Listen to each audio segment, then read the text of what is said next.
Wake up, gamers, cause you're listening to Big Think Dimension with KZ Excellent, I'm optimistic about things. Dan and Bob Video Games, You see that mountain? You can fuck another man on that mountain. and Mr. Feel Lords of Shadow is a bad game. here on GigaBoots. You know, we have a lot to talk about this week, but I'll get the big news out front. I'm happy to announce Big Think Dimension has been bought by Sony. After all these years. Power to the players. Oh, wrong company, damn it. Wrong company. Greatness awaits. Yeah, what the fuck is Sony's modern... Bob, do you know He got Sony's confused modern... because Sony's thing was for the players for a little bit. For the players. In Europe only, though. Yeah, so what is it over here? What do we even have? Do we have anything? It makes that noise. It makes that noise. That's fucking... What, the PS4 Pro exploding? Yeah, that Yes. one. I think at this point their tagline is based on Gamescom trailers, 4K 60 HDR.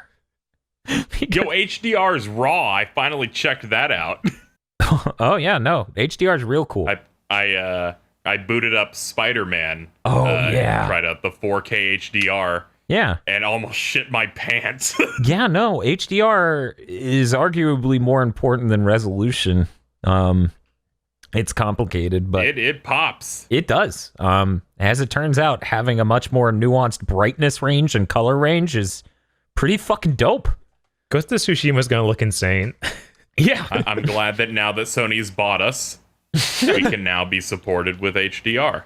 Like, our logo looks so much more vibrant now. Yeah, we're actually going to be putting out all of these podcasts in 192 kilohertz, 24-bit audio, so that way you can enjoy the widest dynamic range and audio potential. I'm editing these now, so no, we're not doing that. There's no fucking point in doing that, because all that would enable us to do is just not properly level everyone's audio and just have us be different loudnesses and have it be nuanced. And why the hell would we do that? That's a miserable way to experience the podcast. What if Casey wants to play guitar while we're doing the podcast? I'm gonna eat. Feel's gonna eat a bagel. Dan's gonna talk about wrestling. Oh no. You know, I would rather deal with Feel eating a bagel into the microphone than talk about wrestling. As history has shown. But yeah, no, this week's insane. We should probably get to it. Bob and I will talk All about right. the most insane thing we played over the last week. Oh, good. We went to Like Karnov? we went to a Lost Planet 2 LAN party. Oh god, I forgot this. What year is this? It was on PC as well, so we had to fix Games for Windows Live. That game is so broken. That game is really broken. It's staggering that they sell it. They shouldn't be allowed to sell it. Bob's probably Is there right. Lost Planet 3? Let's not talk about Lost Planet 3. Made by Spark Entertainment. Oh, no. Yeah, Spark Entertainment is like the war criminals of last gen. It's a metaphor. I'm not saying they're literal criminals, so it's not slander. But they may actually be criminals. Yeah, not here war is criminals. allegedly Allegedly. how Spark Allegedly. works. A company Allegedly. says, they take bids.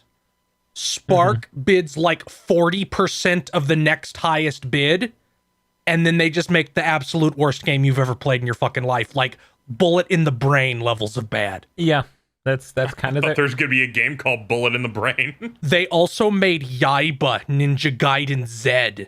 Yeah, very cool. Don't call it Zed. Do not call it Zed. Ninja Gaiden Lord Zed. Lord Zed's raw. He is. He's in that Power Rangers game now. Yeah, but he doesn't yeah. have. He has a different voice, and it's way worse. They should have gotten the original guy. I don't even know if he's still alive. but Yeah, hope he I don't is. know who the original guy was either, but I agree with Feel on this one. Finally, we can come together on something that is almost Toku. Almost. But yeah, no. So Lost Planet 2, that would have been the end of the conversation, but I got to tell you guys about a moment that happens in it. So most of this game, for those who don't know, is a team of 4 people working together to go through a small co-op mission. Some of them are decent-sized levels, like, the 14 minutes, 12 minutes. Some of them are fucking so farcically short that when it ended, everyone laughed at the LAN party.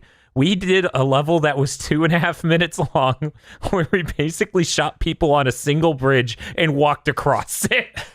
It was Did it end the way a Lords of Shadow level ends? No, but it felt like it felt like it ended that way. Because it sounds like it has that energy. It really does. Perhaps they should have just ramped up some insanely obnoxious music and cut to a still image. Yeah. But so Budget. So Lost Planet 2, 4-player Capcom game, the sequel to a single-player game, but this one's very multiplayer focused. You know, you get four team members in this third-person shooter where you go through the level, you destroy giant aliens, and you make it to the end of the level. Yeah, Sometimes you fight enemy mercenaries. What were you going to say, Bob? it was made in that era of Capcom where they had gone fully insane and decided every game should be multiplayer. Yeah, and this hews pretty close to almost a Monster Hunter feel in a couple ways. Mm-hmm. Which my brother didn't know that. So when we were playing with him, he was like, man, that thing got me craving Monster Hunter. Good thing that DLC comes out soon. Oh, wait, I'm on PC. Oh, what a shame. Yeah, no, that is a real shame. But yeah, the game has these levels which are designed like buildings and stuff. So you'll climb up some ladders, go across the thing, you get a hook shot sort of thing, and it's pretty cool. Then we get to where our LAN party ended. No. This is the whole reason I'm telling you guys, because this shit is so jank. I don't think I've seen anything quite as superbly terribly done in a really long time. So I'm going to describe to you the level from a conceptual level, and then I'm going to tell you how that goes. The game has a habit, every chapter or so, cutting to a completely different group of 4 people that you're still playing, that are supposed to be completely different people. So it'll change locales, it'll change cast, and these things will only loosely tie together. This time, we cut to a group of 4 people on a train that is carrying barrels of explodey shit, and a giant desert worm alien starts chasing the train. So what you're supposed to do is knock things off of the train into it to harm it. How this goes. So apparently animating an everlasting train is really difficult. And back when Uncharted 2 came out, they were very proud that they got that train segment working. One could easily say Capcom did not get this train segment working. Because if you look off the back of the train, you know, when it starts taking a turn, you would see the train tracks like curve slightly off to the left to show that, you know, the path is curved. Here's the thing, though. The train isn't moving, technically. The train track is just animating underneath the train. And as it curves to the left, it's cutting through every sand dune. So you just see this train track cutting through everything because the landscape is moving, but neither the train nor the train track is. It looks fucking unbelievably ridiculous. If you guys want to look that up, there are YouTube videos. I don't know how well they're going to show that off, but it is just hilarious because they try so hard to simulate you're on a train and the train is moving. But what that results in is, well, the train's turning now, so we're going to turn your reticle, and that'll make you believe the train turned underneath you. Please don't look at the train tracks cutting through every sand dune for miles into the background. It's just sliding parallel to the train in the most ridiculous looking way. My favorite part is when someone falls off the train. Oh, yeah, no. I figured I would build up to that. Okay. But that is the next thing I was going to bring up. So you can fall off the train, and that's real bad because that'll kill you. And the way it kills you is you hit the ground and your character falls to the ground and starts rolling. The problem, they keep the exact speed of the train because, once again, the train is not actually moving. So you look off the edge of the train and see your partners spinning fast enough to keep up with the train. It is the dumbest looking shit in the world. Also, apparently what they expect you to do is to perfectly hit this sandworm thing with every explosive on the thing, which involves you properly blowing off certain sides of it to dump it directionally to the left or right of the train at certain moments of the sandworm chasing you. We did not beat this level. Because we got after our third try all of them but 2, and Jim Ratgazer's patience for this piece of shit game just went out the window. I thought it was a fucking hilarious level, but apparently The best part is once you run out of the explosives, it doesn't just have a fail state. You just have to sit there and wait until you finish eating the train, so you which all takes die. forever. Yes. It's really bad. It gave him a lot of time to stew over what was happening. That game is so fucking bad. But honestly, outside of that, it was a pretty enjoyable game. I wish more people were making games like that. And I was thinking about it. I was like, man, how would you make a game like this really well? And then I thought about it and I was like, you make Destiny properly 4-player. Yeah. That's basically it. Because at least in that, you get equipment, you get a sense of progression, you get a little bit of customization, and it feels really good to play. Whereas in this, you get well, weirdly enough, the game won't even let you customize your visuals, like your character, until you beat the entire game. God. Because keep in mind, the story keeps cutting between disparate groups of 4. So they were like, "Oh, it'd be weird if they all look like the character they made." And it's like, no, that's not. That just means you designed the game wrong. It just means you designed the game wrong. And you're now Maybe you don't trap yourself. Yeah, exactly. Now it's like you're literally making the game worse to cover your own ass on how you made the game wrong. That is incredible. It's a great moment in gaming, Lost Planet 2. But the games for Windows Live stuff, I got it to work on my system. And then it took forever to get it to work on other people's systems. And then on top of that, it was seemingly impossible for me to sign into Xbox Live. It would just lock up every time I did it.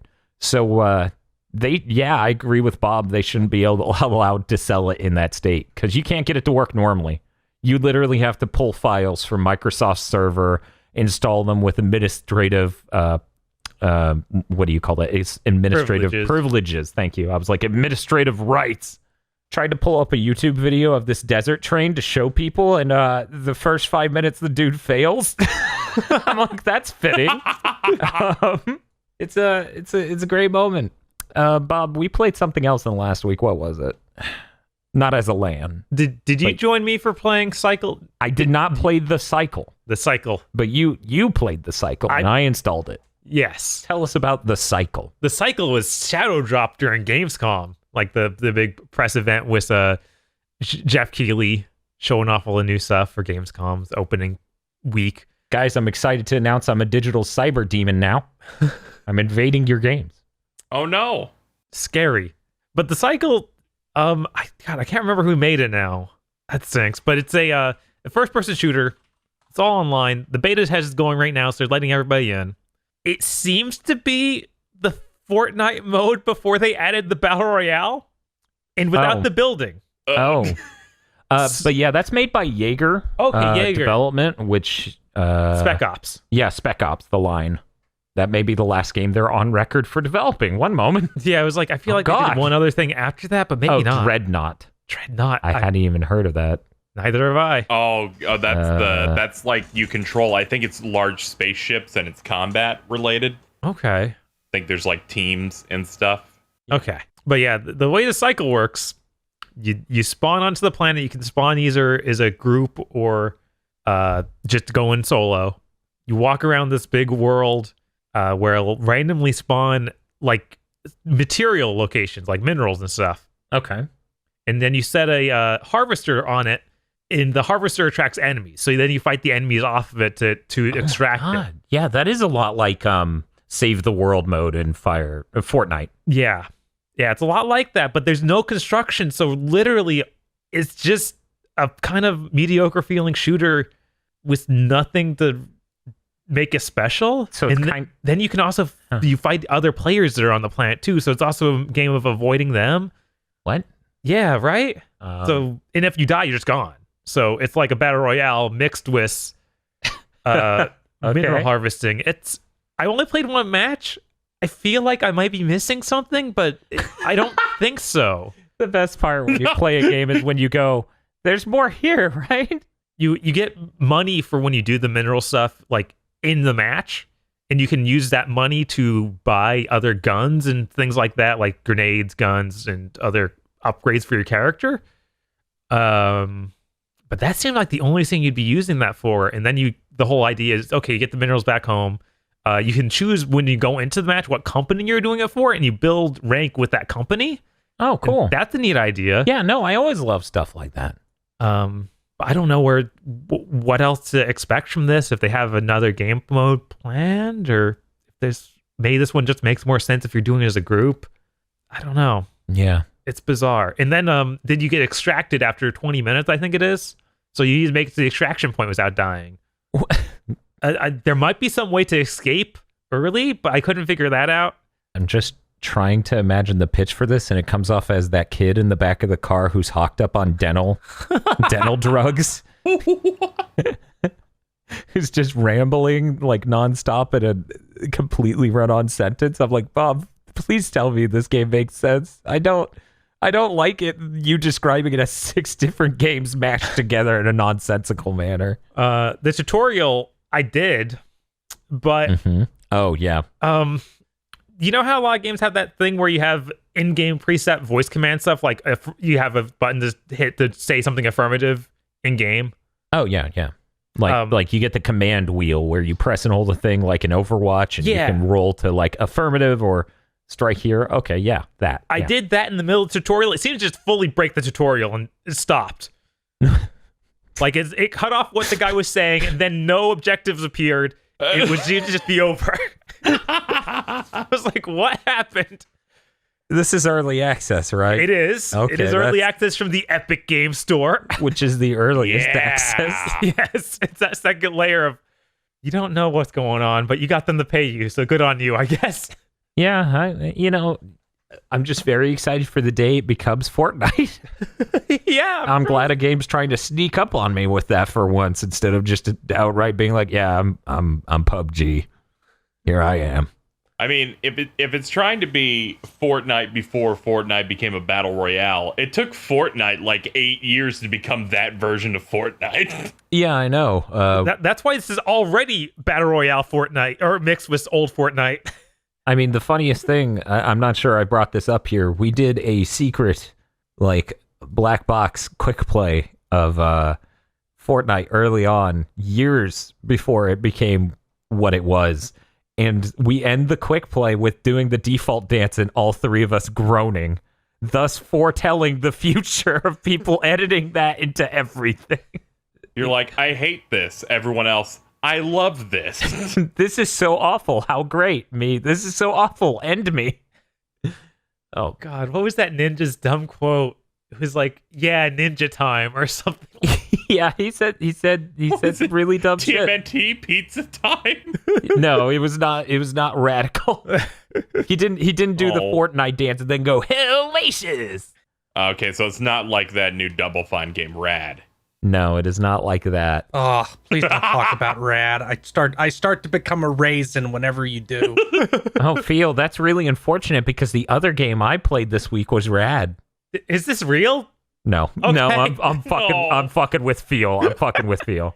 I was gonna be like, surely Dan didn't play a roguelite made by Double Fine named Rad. That's like, if he was.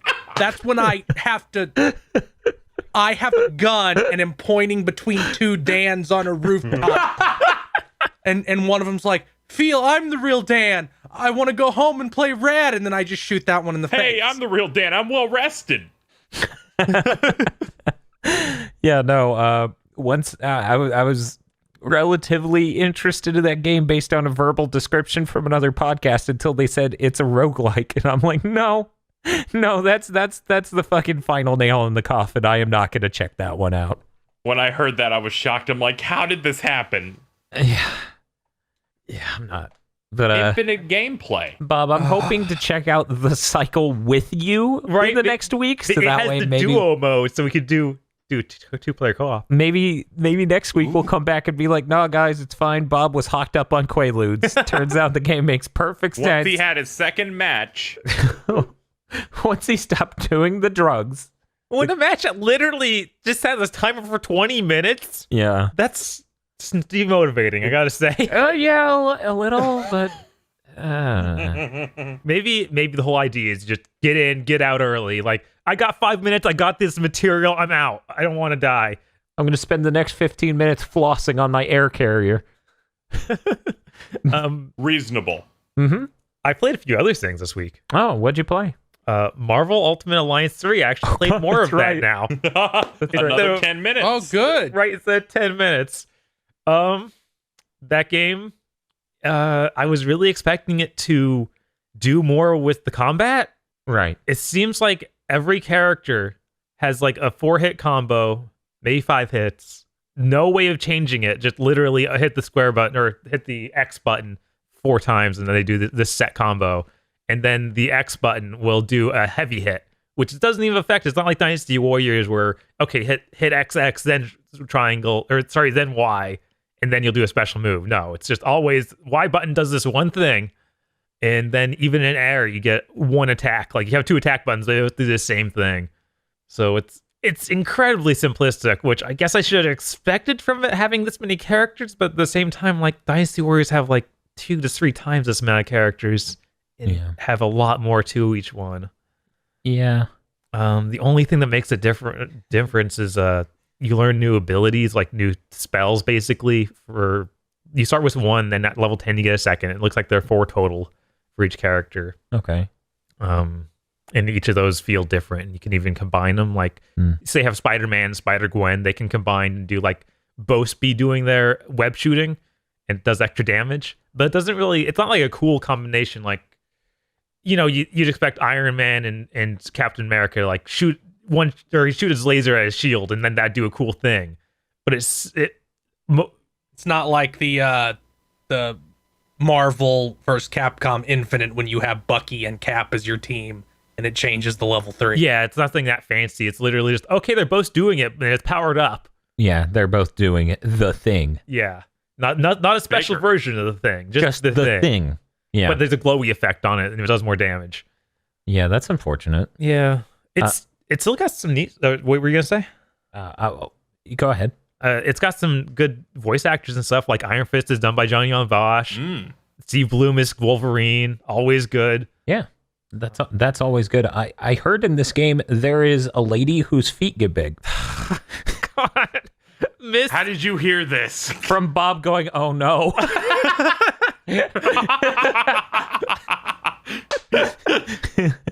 Miss Marvel appears to be a Native American girl who has the ability to enlarge her hands and feet. Much fun for Bob. I mean, that is her power. You know, I told Bob that. I was looking. She's not Native American though. She's okay. Thank God she's not Marvel's Humble Wumba.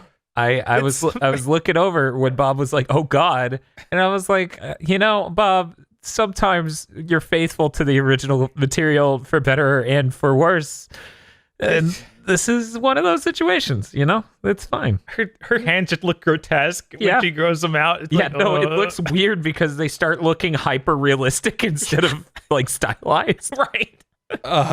Please stop. It's like when during one of the Banjo streams, it was during Diddy Kong Racing, people were editing.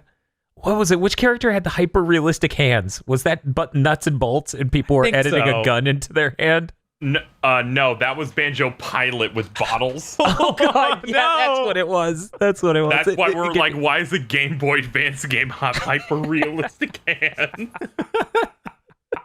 It's just Pop Team Epic when they do the middle finger, but that's how it always is. That's exactly how it looks. Just like that. Yeah, pretty much. The best part is with this Marvel game is Bob was trying to escape what I was doing by playing it, and it didn't help. It just made him even sleepier because the game isn't very engaging or difficult. And I'm using this as a segue to talk about what I was doing while Bob was playing Marvel Ultimate Alliance 3. I was watching all 3 Aladdin films. Oh, that's fine. Xeon lent me that shit months ago. 2 of those are a mistake. I had the middle chapter is quite high quality, as you could tell. So for those who don't know, the modern Disney releases, I have to assume that the third one is fine. Well, let me Let Dan go in before I Yeah. start an argument. Yeah, there we go. The modern Disney releases, for those who don't know, they forced it to be widescreen. The original two movies, no. Aladdin 2 and Aladdin 3, were 4:3 home VHS releases. So in order to make it widescreen, they're cropping the top of the image and the bottom of the image and zooming in. Now, Oh, come on. now this sounds bad, and it is bad. But what's worse is watching those two films back to back, because at some point my brain couldn't handle looking at the screen and the image constantly looking wrong, and like I was was never intended to even look at it, because of course instead of being this well composed shot of Aladdin in the lower right and his dad in the upper left and he's talking to him, you get this shot of way too zoomed in on Aladdin's dad's face and Aladdin's hair in the corner of the image. And it's two fucking movies straight of this. So at some point my brain Just went, keep shit. It's. I'm so tired. Just keep shit the aspect ratio it's meant to be. At some point my brain just said, stop looking. It's not for you. movie. The image on screen, it's not important. Just listen to it. I love this audio drama. It doesn't help that it's also like that low budget straight to VHS movie, so it doesn't look great to begin with, and you're zooming in on it. Yeah. Basically. Weirdly enough, the third I have movie, not watched any of those as an adult. I'm terrified for me to watch one and be like, this looks so bad. You gotta watch Return of Jafar. You gotta. God. So I've been told that's the worst looking one. That's because it was set up as a pilot for the TV show, so it's like 2, maybe 3 episodes stitched together. Okay, that sounds like a great way to hurt myself. Yeah. the second one has a little bit more budget than the third one.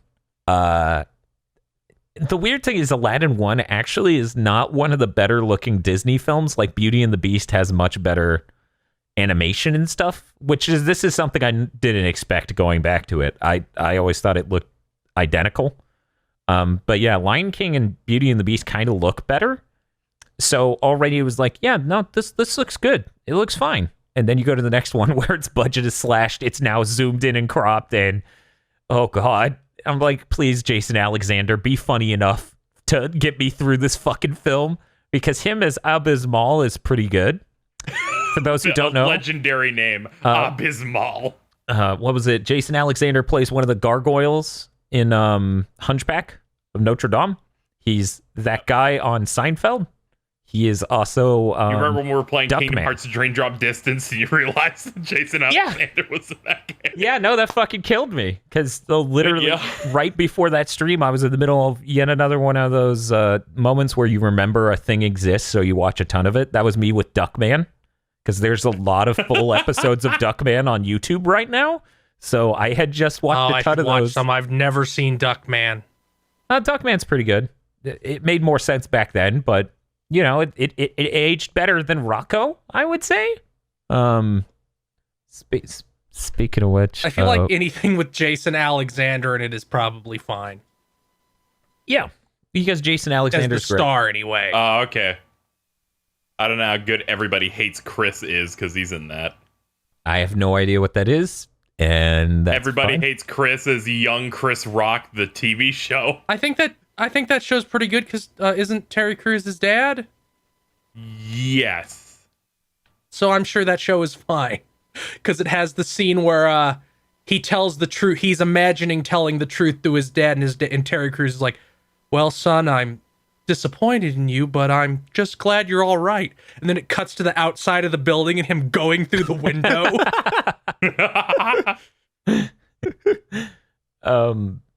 So yeah, watch those 3 back to back. Can't recommend that. You probably shouldn't do that. No human should do that. Please don't do that. Every single song in 2 and 3 were so bad. Okay. Kurt, writing it down for Kurt. No! What are you talking about? 3 has amazing songs. As Bob well put it on the day that, you know, I watched all of these and he was here for a little over half of it. I missed all of the first movie. Yeah, he missed all of the first movie. Oh, good. You don't need that one. It's mid. Now 2. That's where it's at. Yeah, because as Jason Alexander. 3 is the best one of the 3. Got him. Crime they didn't adapt that into Kingdom Hearts 3. I mean, Yeah. that would be good. That would have been really good. That would have been really good. That would have been better than 2. You gotta fight Heartless on top of the giant gold hand. Oh, no. I think that was instead of 2 world we did get. So you would, okay, 1, you would have gotten that setting, that set piece, which would have been dope because it's a giant turtle in the ocean that contains Midas's hand, which turns everything into gold. 1, you could have had a really cool set piece around that, despite the water turning gold still flowing like water and not making any sense.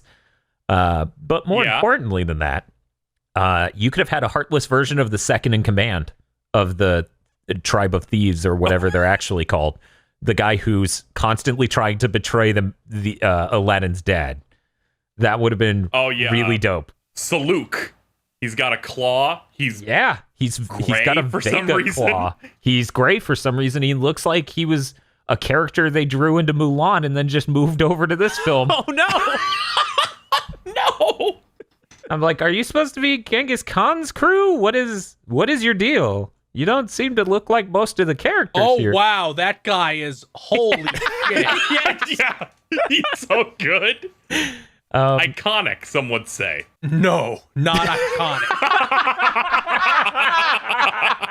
Maybe iconic in certain propaganda from 1942. There you go. That's So on a scale of 1 to 10, is this Singapore? This is Pirates 3? this is Singapore. if that scene was animated. Like, fucking look at this guy. Hold on. Yeah, look at him. He looks great. yeah. Ooh. He doesn't have a human skin tone and his teeth are the same color as his skin. Yep. Yeah. I like his 5 o'clock shadow plus ridiculous mustache.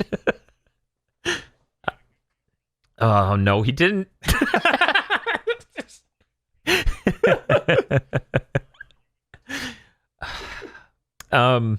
But rounding out what I did, went and watched Once Upon a Time in Hollywood. Mr. Field asked me to keep track of how many times a foot was on screen. I lost track of how many scenes involved feet. There are that many. It is unfucking real. Field, did you know that before I went in, or was that just, making fun of Tarantino's known foot fetish?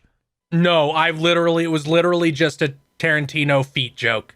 It was not based on knowing there was any more or less. This is unreal. It's like 4 times as many shots as any of his other films. It is fucking the focus of several shots are feet, and they're all fucking filthy. You can't even get 5 minutes into the film without a tribe of women walking around barefoot with the shot centered on their feet on handrails. Like, it's at one point. Well, at one point. I heard that he cut back on the N-word, so he must have had to release his power level a different way. Yes, that seems possible. At one point, Brad Pitt's giving a girl hippie a ride, and she relaxes by sticking her feet on the dashboard in the dead center of the vehicle with the camera outside the front windshield, focused on her dirty feet with calluses on them and everything. The best This movie's gonna win an Oscar. The best fucking part, the absolute peak For makeup? At least of one. all of this is that 2 days after we watch this, they announce a new character for Death Stranding that's played by that actress. God fucking. That's hilarious. I think she wears shoes in Death Stranding. I'm not sure anymore, though. I assume she also shaved her armpits because she let her armpit hair grow out for the film.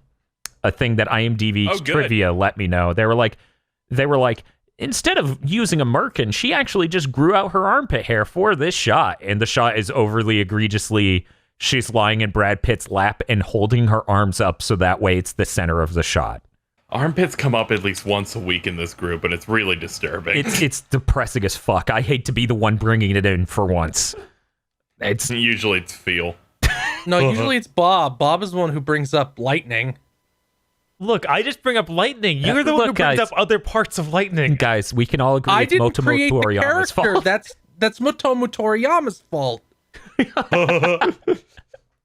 Would it be funny if she was a strong, That's what he independent sounds woman, like. but like, Wouldn't it be funny if I mentioned only her armpits? Hey, he also cares about her cup size. yeah, as evidenced by the retcon, or I don't know, The what you call it? enhancements. The enhancements for What? 13. I don't know what. Oh. Oh, you did not know. Oh, you guys didn't know. This was the most insane shit. They were I doing. know. Oh, they were doing the press beforehand, Yeah, before I the game never heard came of out. this. You know, they're meeting with journalists in Japan, and they're like, by the way, the new model, it's a C cup. Was it C? Yeah, I was it? remember that. Yeah, it was. It was. insane. It was C or D. I think it was C, and I was like, that's bullshit. Those are not C cups. And then we look it up, and it's like, in Japan, C cups are American B cups, and I was like, okay, that I That's get. true. Okay. I knew that. I knew the Japanese cup sizes were one bigger It's than like American. titty metric system. Yeah, I know, it's very confusing. But yeah, no. So for those who are curious about our opinion, definitely not one of Tarantino's best movies. If you haven't seen Tarantino's other movies, just go watch one of those. I always recommend Kill Bill. And honestly, any of his Western ones were pretty good, like Hateful Eight or Django Unchained. Once Upon a Time in Hollywood is a movie that the original cut of it was 4 hours and 20 minutes long, and the fucking film is massively cut down, but still 2 hours and 45 minutes long, and there are so many plot lines, or there's such divergent, weirdly not cohesive plot lines that at the end of the movie it ends with one of the 3 or 4 plot lines, and you go, oh, I guess the film was about that. I have yeah, to so see it's this. not- Not enough to go to the theater though. I'll just wait for it to come out on video. Yeah, that seems like maybe a better idea. Either way, the film's shot well. Like, it's very well put together. The only thing I had a problem on... Well, yeah, Tarantino is if nothing else, you can dispassionately assess Tarantino's films and say he knows how to make movies. Right, exactly. So it's very He well knows shot, how to make well that put foot together. look good. Yeah, the only problem was with the narrative and editing. Like, the editing had a few jarring moments and a couple weird choices, but still an enjoyable film, just maybe not worth the movie ticket. Anyway, I think that's all the movie stuff. Bob, is that all the movie stuff? Did I watch some other stupid movie? I don't think I saw you watching anything else. Okay, I think I watched one more thing, but I can't remember. Bob, did you play anything else? I played Gundemoniums. Oh, God. Oh, God. Yeah, you played a Oh, little like bit of the that. shooter? Isn't that what Gundams are made of in Gundam Wing? That's Gundanium. That's Gundemanium. That's Gundanium, you fucking idiot. It's very different. God, I can't believe you didn't remember that imaginary oar's name correctly. I'm just thinking of that dude in the dub. Are these my tears? You took a mobile suit. Gundemonium with an S at the end is a indie. I'm sorry, I'm just thinking about that dude from Gundam Wing voicing some character other than Bane in The Dark Knight Rises, so you get the insane Bane voice and him in the scene at the beginning. You're going to throw me out of a plane and shoot me?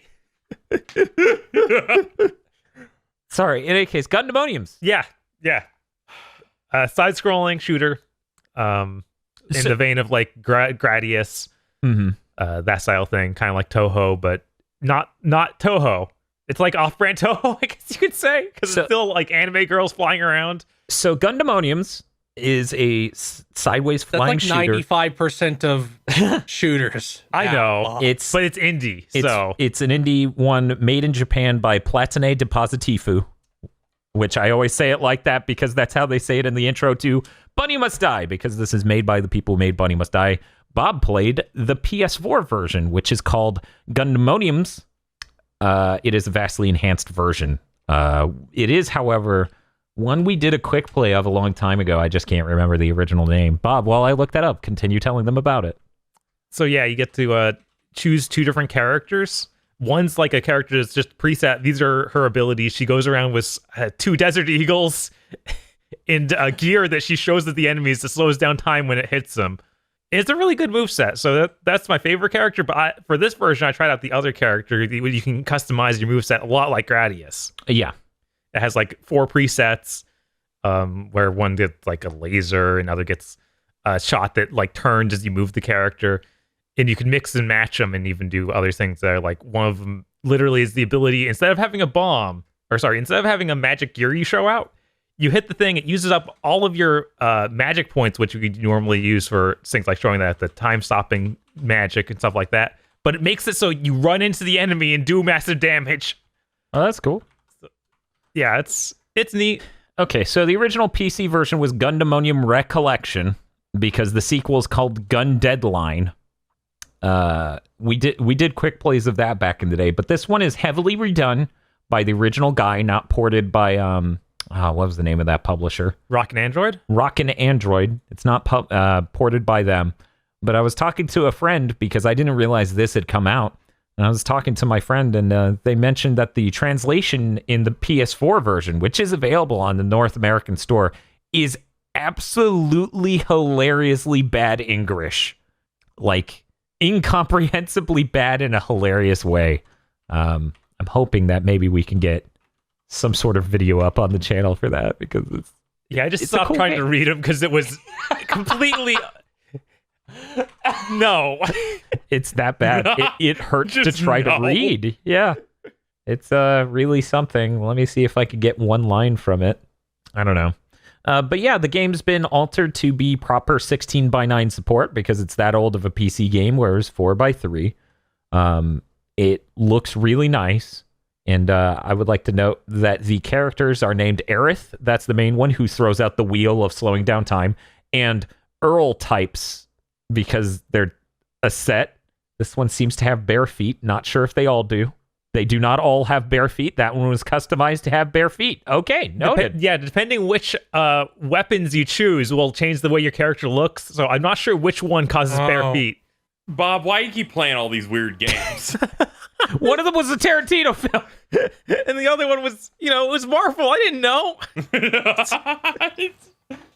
Much like in Bunny Must Die, they added a whole system in this where you can take a currency you get from playing the game to upgrade things to make the game easier. Cyclops didn't get in the base game, but Giant Feet Girl did. What? How did that happen? Well, she has... Is it Captain Marvel? What is Miss this Marvel. Miss Marvel. God, Very they different. have two different... Anyway, Marvel's in her name. There you go. That's how she got in. But yeah, you can like raise your max HP. You can raise how much your shots do and stuff by buying it with currency you get from playing the game. So if the original game was hard for you, it's still worth checking out for that. We'll probably have a quick play of that up sometime in the next, I don't know, week-ish. Just been busy this last week doing stuff. Bob, is there anything else you wanted to say about it before we moved on? Not really. It's a cool game. I was just checking out. It's like $15 or $20 on the PlayStation Store. Even with the terrible translation, it's still a fun flying shooter. Yeah, it's a really good flying shooter. I actually liked all of them in that collection. Speaking of which, we should note, basically all of the Rockin' Android stuff has been delisted from Steam, as far as I can tell. At least the stuff made by Platinade Depositive. Because I guess he's looking to reporting the stuff himself to PS4 and Vita and bringing that to PC afterward. But yeah, this is a good game. It's got some nice features. It's real fun. Wonder if he's gonna redo Hitagata Happa, which is a vertical shmup and hard as fucking hell. Yeah, I think you said you never got past the first level or only did once. Yeah, I think that's as far as I got. I got through the first stage and then barely into the second. That game's hard as hell. ridiculous. Yeah, no, I got to the 6th or 5th level, and then it was just like, I'm not going to make it through the rest of this with the current amount of stuff I got, so need to start a new game. Did you play anything else? No, that was it for me. Okay, thank God. We're done with the GigaBoots What Happened in the Last Week segment. Thank you, Aladdin and Quentin Tarantino. We now throw things to KZ. Hello.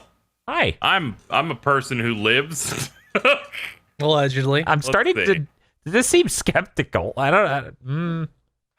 You're right. Over the past week, still going through Fire Emblem. I'm getting closer to being done. I'm pretty far into the time skip part of that game. Just wanted to say it's still good. I don't have much else to say beyond that because it's still that same game that I really enjoyed. there was a new release though this week in the form of the brand new Yu-Gi-Oh game, Yu-Gi-Oh! Legacy of the Duelist: Link Evolution. Oh, because shit. they needed to add more words to that title. Yeah, it didn't seem long enough. It is an enhanced port of the Xbox One and PS4 game that came out around 2016, I think, which adds all of the content that game had in terms of like DLC, updated some stuff for the new rules that they added, and added the new anime series as a campaign in it. Did the original one have campaigns then, or in this just adds a new campaign, or? The original had campaigns, but there are a chunk of like duels for each of those series that they left out or they cut out, because some of them, like for Yu-Gi-Oh! GX, the second anime, for example, they didn't dub the fourth season of that, so they just didn't include duels for that campaign, like that part of that, and DLC went back and added them in and said, hey, pay $10, and I went, no, don't make me do that. This is not worth that money. But now they have all the content across all the campaigns, which at this point is like six different series, and they're pretty detailed. Yeah, there's 6. Yeah, they're pretty detailed. So if you wanted to like go through the entire original Yu-Gi-Oh series, it has a vast majority of those duels. You'll play as whoever won that specific duel, but when you win and you're done, you unlock a reverse duel version of that where you can just hit a button and play as the opponent. You get to use the deck they would use at that point, or you can bring in your own that you assemble. I tend to like to use the story ones, even if sometimes you're playing as someone really bad and it's just horrible, because some people just didn't make anything good in that anime, and you're at a disadvantage sometimes. But I find it a bit more interesting. Does it let whatever the weird jar of magic do literally anything? It does not adapt like the season 1 rules where just anything fucking happened. Where they're like, I'm gonna launch this dragon into the flotation ring of your castle. It'll fall, and I guess you're losing life points for this. I don't know how, but we've just made this up. They follow whatever the rule set is at the time for like what cards are banned, what's being used. But aside from that, it's a way to play through all of the anime, do all of the duels in there, and as you complete duels, you'll get points. You can use that points to buy packs. Different vendors open up as you complete more of a campaign. You'll unlock a character who will sell you like 8 cards, and the distribution of those points, like the economy, is fine because there's no microtransactions in this game, so they see no need to stiff you on anything. Yeah, overall, I'm enjoying it. Getting used to the fact that it does have some of the Link type stuff, and I never learned how to do the Link stuff in the Yu-Gi-Oh card game. It's the newest feature that they added that makes your board very important in where you're positioning things. Does it not have a tutorial? It does for like that specific series. I just haven't jumped into that one yet to have them go like, here's how this works. Because the first duel in each campaign says, all right, we're going to teach you how to play, and here are the major mechanics that this series added or focused on. I've just been going with a couple of the series that I like, and building cards so that I can defeat my most hated rivals on the internet. Who would that be? There's so many. There's too many to count. Too many rivals. Somehow we need to make content out of this. Oh yeah, no, it's gonna happen. It's gonna. I've been putting the work in. I'm so fucking excited. I am so pumped about the theatrics that will be on display. It's I like occasionally see Phil talking about how bad certain Yu-Gi-Oh series are with Dancing on Graves. I'm looking forward to seeing how he could play a card game. Well, luckily, I will be very incompetent because I quit 7 years ago. Also, the entire game board has changed twice since then. Wait, what do you fucking mean the entire game board changed? 2 animes happened. 2 animes happened, and each one had a new mechanic that changed the game board. So, like, the card game as it was before was you have, like, a front row of 5 slots to put monsters on them, and a back row of 5 slots to put magic or trap cards on it. But then, in the previous Yu-Gi-Oh! Series, they added pendulum cards that are a fusion of monster and spell, and then they take up the left and right side of the screen, and you have to do a pendulum thing of, all right, this is a 1, this is a 7, so I can play stuff that's in between those 2 numbers. And now they've added links, which is a new slot that goes above the front and back row, and have added new mechanics of how summoning works that slows the game down, because before you could just basically play 85 cards in one turn, and they're like, we don't want you to do that anymore. My understanding is, this is just my understanding, it might be wrong. They have a deal with the creator of the original manga. I forget his name. But the contract has various stipulations. Like, one of them is no official Yu-Gi-Oh! Tournament can have a cash prize.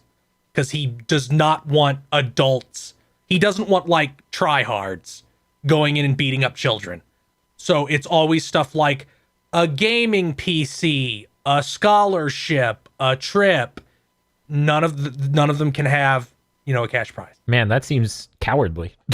The other is because he didn't want kids to be told they can't use their cards. There's a limit to how many cards can be banned, which means they can't do the thing every other game does, which is like, okay, we have a core set, those are always legal.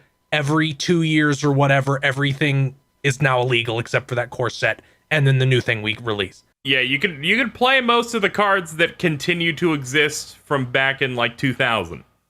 Their strategy since up until recently has been just make every new card better. Just keep making them better. That's how we sell the new cards. They're just better. So the game became, the power creep was psychotic. It was hilarious. You get a whole new set, Dan, of like 100 cards. Like, they had like 4 brand new archetypes for this new set of cards. They dominated the entire game. And then in the next format that was every like 3 or 6 months, they go, all right, all the key shit, and that's banned now, so that deck's basically worthless. But you bought it, and then 2 sets later, all those old cards would just come back. They're like, oh, whatever, they're not as good as these things. Yeah, they're not as good anymore. and so a big thing with that was you could spam monsters from your extra deck really easily, which is like a side deck of 15. So every strategy involved summon as many of those as you can as fast as you can. And then they went, no, fuck that. You get 1 slot that can have that in it now. So you get 1 unless you play a Link monster, which opens up more. So that was their method of slowing it. And having looked at how that affects the game, I can see the logic behind it, because before it's just, you're going to drop 18 things and be the most oppressive person on turn 1. And having not looked at what Link monsters do in the slightest, on paper, this sounds like a wonderful idea to slow things down. As a Magic the Gathering player back in the day, this disgusts me. Hey, you should learn how to play Yu-Gi-Oh! It's fun. No, see, I much prefer matching up people to play each other for entertainment. Mostly because it's kind of like you've known 2, maybe 3 people throughout your life who constantly talk about their dogs, and then somehow the internet hands you a way to have their dogs fight for money. And I'm like, yeah, I want to watch them beat each other to death. Is Xeon a dog? Your hobby of now, liking Yu-Gi-Oh! Really and talking about when it is we have equivalent. to go use the web program that fans made because Konami is incompetent. The web program for Yu-Gi-Oh! To play Boomer Mode Yu-Gi-Oh! After the Duel Links battles. Yeah, we'll totally jump back on Boomer Mode Yu-Gi-Oh! What the fuck is Boomer Mode Yu-Gi-Oh? He wants to play it before they added the extra mechanics. So before they added the additional slot I talked about and the pendulum mechanics. Has anyone made an online version of Magic the Gathering that removes everything after like Tempest? You know what? I'm Maybe. maybe. That would be great. Maybe. That would be fantastic. I mean, there actually are really good programs like Yu-Gi-Oh! Pro or Dev Pro where it plays, it straight up plays the game automated. It knows how all the effects work and how, because back when I played the card game online in like the mid 2000s, there was nothing for that. It was just, you had to download images so the cards would have art on them. You have to download those in packs. You'd have to say in chat what you were going to activate. Yeah, it was dire. Here's how clown shoes Yu-Gi-Oh is. Because cards kept getting better, card text kept getting longer. So God, what is this motherfucker's name? I'm trying to remember his name. He's the guy who runs not Yu-Gi-Oh, but the English branch of it. Kevin Tewart. So here's what happened. The card text got really long. And so Kevin Tewart goes, okay, here's my new problem-fixing card text, and it's stupid and sucks. And then the Japanese branch goes, okay, we're reformatting cards starting now, so it just has bullets now. Numbered bullets with what the card does, one after the other. And then Kevin Tewart goes, no, that's not as good as my bullshit, so we're not using that in America. So if you go look at the Japanese cards, they have numbered bullets for what the cards do, and the English cards don't. Well, they try to make it as legible as possible. I will post in the Discord Supreme King Zark, where there's 2 text boxes. This is idiotic. Wow. I thought Also, Magic it's was a bad. cross between a fusion and pendulum. That's why it's got a gradient on the border. Now, to be fair, this is literally the final boss of the last anime. So he's going to be insane. I'm using hyperbole with this card. There's a set of monsters called XYZ monsters. Okay. XYZ, because that was the... So first they had fusions, which is you fuse 2 monsters together. Then they had synchro, which is you add the levels of a normal monster and then what is called a tuner monster and summon a synchro monster with the same level as that. Then they had XYZ, which is XYZ as in the coordinates on a 3D grid. It's called Exceed, where you stack the cards. So you have to stack 2 level 4 monsters, and then you can put a rank 4. They're not levels for Xy's, they're ranks. You can put a rank 4 XYZ on top of it. And those can have stronger effects because they can go like, okay, you can use this effect, but then remove one of the materials out from under it. So you have really limited selling shot. Dan on this right now. He must be turning to stone. This is before Yu-Gi-Oh got complicated. This is fucking stupid. Yes, XYZ is before Yu-Gi-Oh getting complicated. Oh, wow. This is really fucking stupid. Yu-Gi-Oh is disgusting. I'd rather. Why? What aspect of it? It's quite raw. I would rather play the Dragon Ball trading card game. Okay, I that can't might wait be more until raw. this content will be good for the part where one of us summons a monster that has 14 paragraphs of card text that boils down to is immune to everything. Oh my fucking god. Well, it's okay. He will have a great understanding of everything that's happening because I will announce everything like an anime character. Oh, that's important. That's good stuff. I'm turning into a skeleton I though. played that Yu-Gi-Oh game. I played that Yu-Gi-Oh game. It's all right. Cool. You better go to Family Dollar, Dan. No, I'm not buying that What? clown skeleton. Oh, That's where the clown skeleton is on sale. you're telling him to buy real cards. Oh, No, man, that's that'd the be only too thing I'm less likely to do. Yeah, I have no intent of buying cards. Video but games, you could- though. You could become one of those. You could like stream yourself opening them and take donations for more. The channels that do unboxings make so much money. Okay, we have to move on before this turns into a K-hole. Yeah, no, this is pretty bad. So Okay. Yeah, that's everything I played. So we can pivot to Mr. Feel, who will effectively control my destiny as we are over an hour into this recording. I hope that he's kind. nothing happened at Gamescom, right? Anyway, I played cool. Resident Evil 4 again. Mainly so like if Dan ever wants to stream it, I know like the optimal route through that game now and the things to upgrade and not upgrade. And I don't know, beat Resident Evil 4. It's been ported to every single platform that has existed after that game came out. Even the Ouya. Yeah, it's my favorite it's my favorite third-person shooter. You mean your favorite third-person shooter isn't Lost Planet 2? Man, that's kind of No, I've never played Lost Planet 2. It can be fun, and then you hit the train. Need to acquire culture, I guess. I also finished my second run of Fire Emblem 3 Houses. I did the fourth route that is not based on one of the 3 houses. It sucked. Don't do that. They didn't put it on the box. Don't worry about it. And then later somebody told me like, man, why'd you do that? I could have told you it sucks. I'm like, I did it specifically because I thought it would be about one character. That specific character is not in it. Wow. Wow. Hell. And once I realized that character was not in it, I became very upset. That's all I played this week. So I'm really thankful that he is done speaking for the moment. But I think I might be more thankful for the Podlords. Oh wait, we don't use that song anymore. Good job, Podlords. Good job, Podlords. We shouldn't let the Podlords mix the music on me like that. I look Remix. I look like an idiot out here beatboxing the incorrect song for the Podlord segment. Gerudo Sandstorm. No, we're not watching Alone in the Dark. Why do you ask?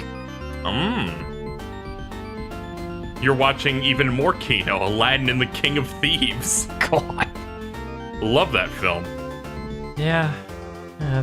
Yeah. The Podlords for this episode of the Big Think Dimension are Danny Richardson, Notgak, E. Lee Broyles, Voxo, Humba Wumba, Corey Brown, Oh no! Dank, Her donation is big. Mormons, Red Blaze 27, Jucifer 2, the sequel to Jucifer, I assume. Suzu Shiro, Maddie Mo, Heaven's Evidence, a name that constantly concerns me and makes me think we're promoting a cult. Zavik Video Games. Once again, I'm telling you, if you don't change your name, yeah, I will see you in court. Emperor Zero, Ramicus, Luminous 777, Mitzi, Chris Fitzpatrick, and oh my fucking god. Free Rebs, hashtag Free Lightning's Feet. We're doomed. We're cursed. Oh my god. Thank We're gonna you, have- Podlords. We're gonna have to start Thank you, Blessed be Podlord. thy That one, name. they pledged to me also, so I was gonna mention it. Like, hey, it could be worse. You could get a pledge from this person who has Free Lightning's Feet as their name. Also, a correction: I didn't lose it to Dank Mormons this time because Dan cut out on 2/3 of the Podlords. Dodged that bullet. Thank you to our Very Discord. great. Very grateful that Motomu Toriyama is now backing us. Thank you, Matobu. That's the only explanation. He's gonna make Final Fantasy VII Remake great again. So, we've got a lot of news. I'm going to leap right into the news. Quickest news story of the night. Very excited. Android 10 is going to be called, or Android OS Q is now just going to be called Android 10. Every version up until now, they came up with a cute name based on desserts. They have completely fucking given up, and their excuse is, well, as a global company, it's important that the release names make sense and are clear and relatable to everyone in the world. Nobody knows what a Kit Kat is.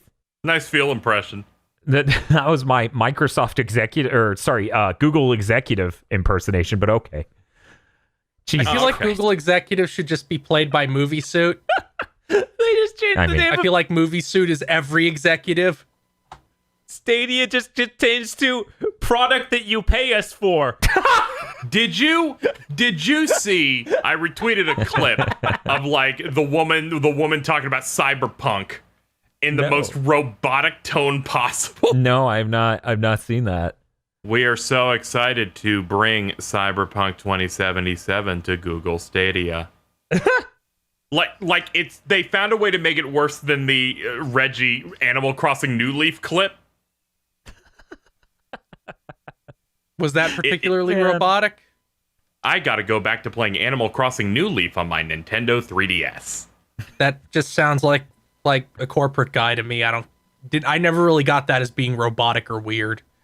I didn't necessarily, but then you hear this and it's a hard flex of how just Reggie is this just woman a robot. was made by an algorithm. Yeah, you're right, Bob. They should call the Stadia something along the lines of the digital future. That way, The future. Yeah, the future. The future's future. Moving on, we have some major news from Gamescom, but I'm going to dodge that for one more second and cover another quick news story. Normally I don't talk about capture cards because this YouTube channel, GigaBoots, is not really equipped or even interested in reviewing every capture card on the market. There's a better way to use our time. But Elgato released the 4K 60 Pro Mark II, which, for those who don't know, when they released the first version, they were outperformed in every way by Avermedia's offering, which was cheaper. They came back to the table. They finally offered all the features of the Avermedia offering, which I believe is called the Live Gamer 4K, I believe is the name of that. Anyways, they came out with the Mark II. It now supports HDR. It now supports 4K 60. It supports a bunch of different stuff.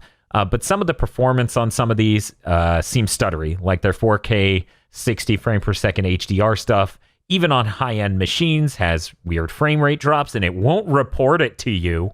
Oh. Yeah, so this new Elgato card, technically on a checkbox front, has all the features of the other card, but it has hidden problems.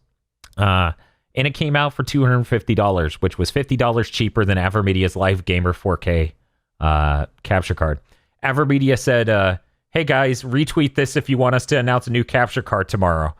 And yeah, I saw that tweet. I was like, oh, this is exciting. Competition. A bunch of people retweeted and liked it. And then the next day they're like, Mark who? We got it right the first time. It's now $100 cheaper for that capture card we released over a year ago. Yeah, they like did a whole setup trailer and they're like, fuck that shit. It's the same thing, but it's cheaper now. Get fucked. We made it right. It's really funny stuff, and honestly, that capture card from Avermedia, I highly recommend it. It's what we use for all of our modern systems. It does 4K, it does HDR. It can take your HDR content from your PS4 Pro or Xbox One X. You can record or stream it in SDR, so that way you don't have any weird workflows you have to deal with, and it can just output the signal to your TV via an HDMI pass-through, so that way you get to enjoy your nice HDR games in HDR while still making content that's remotely sane. Because even people like, a really good capture card reviewer, EPOSVox, that's EPOSVOX, all one word, even people like him don't do HDR content because it's a fucking nightmare on YouTube. So yeah, that's a great capture card, and at $200, it's an amazing price. The only thing you should be concerned about is whether or not the rest of your system can keep up. And keep in mind, this is a pretty big recommendation because I never recommend capture cards. This is just a great price for a great device. Highly recommended. Really glad that Elgato's like, hey, we're gonna challenge you by making equal hardware, and they're like, nah, fuck you. Here's $100 price drop. So that's great. Problem is they kind of sold out. So the price isn't down at MSRP again yet. It went up a little bit when supply became a bit of an issue, but I'm sure supply will even out in the next month or so. Anyways, out of that and into Gamescom, the PS4 game Erica was shadow dropped or stealth dropped at Gamescom. It is a live action based video game. With an interactive narrative where it looks like you have really simple gameplay mechanics of use your thumbs on the touchpad to pull the ribbon to open the gift. Like, that's the level of small decision making and actions you'll be taking. This thing looks like a spiritual successor to the Hysteria Project, which is an amazing PlayStation Portable and iPhone game from forever ago. Okay. I was trying to remember what that was. Your video on it's great. Yeah, it's one of those things where you... Oh, man. It was one of the first videos we ever made. One of the best moments in it is you're sneaking through the forest trying to evade this mysterious demon, and you're supposed to sneak through these tripwires to not blow yourself up. If you fail the QTE, you reach out and pull intentionally. Like, you see the actor in first-person point of view reach out and pull down on the tripwire, and After Effects explosion takes up the whole screen, and it says, "You died." Hysteria Project, great game. Really glad we're getting a spiritual successor from whoever the fuck made Erica. I plan to do content on that. I'm sure Dr. Aggro will be thrilled. How are you excited, Bob? I'm excited. This is going to be really dumb or basic. I love video games. No one's feet are going to get big because it's live action. Please? Can it end? Please, you want it to happen? Or? No, please, I want at least one thing in my life to not be about feet. Fuck you, Tarantino. How dare you make me bring in armpits and feet to the podcast? But let's see. Other Gamescom... Art imitates life. Other Gamescom news. Sony buys Insomniac, which I believe KZ or Feel originally wrote this news thing and said, makes sense because they're the only non-Sony game. The only non-Sony game they made sucked and was embarrassing. In parentheses, Fuse is raw. That was me. In parentheses next to it, this is Feel corrected KZ's correction. He goes, I meant Sunset Overdrive, which goes to show how memorable Fuse was. And Sunset Overdrive was a 6, was written by KZ. This doesn't even cover the Facebook games they made and all the other small projects they made to try to not be bought by Sony. Or their GameStop partnership where they made, I think, Song of the Deep. Yep, Song of the Deep. Yeah, Song of the South. No, different thing. Different thing. That's coming to Kingdom Hearts, though. Don't worry about it. Oh no. Hey there, folks. This is KZ, and upon closer inspection of the following segment regarding Song of the South entering the Kingdom Hearts series, I've concluded that it would probably be best to cut that part out of the podcast. Now, normally, we don't like to cut anything that was said during a recording, but when it leads to things like Feel reacting like this,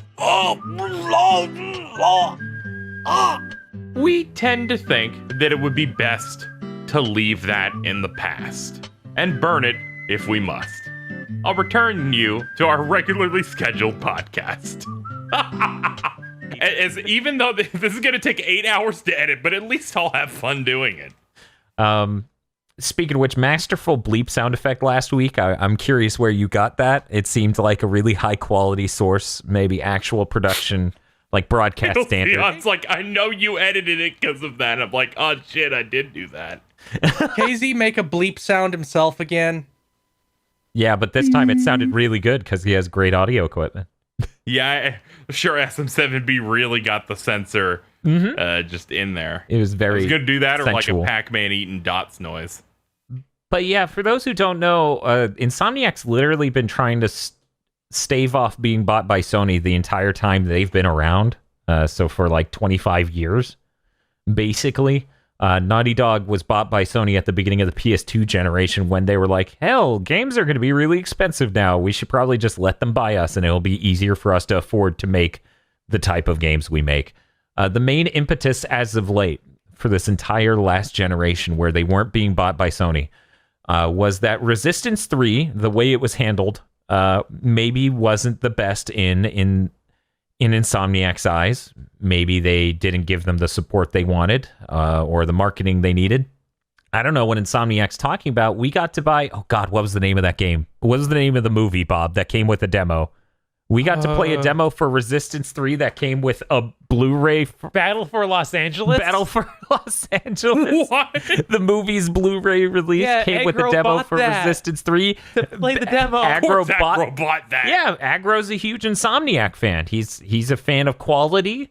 And yeah, he bought it for that. And that game literally spent a whole year getting polished for some reason. Apparently, they finished all the content they were going to make for it, and then they spent a whole year polishing it.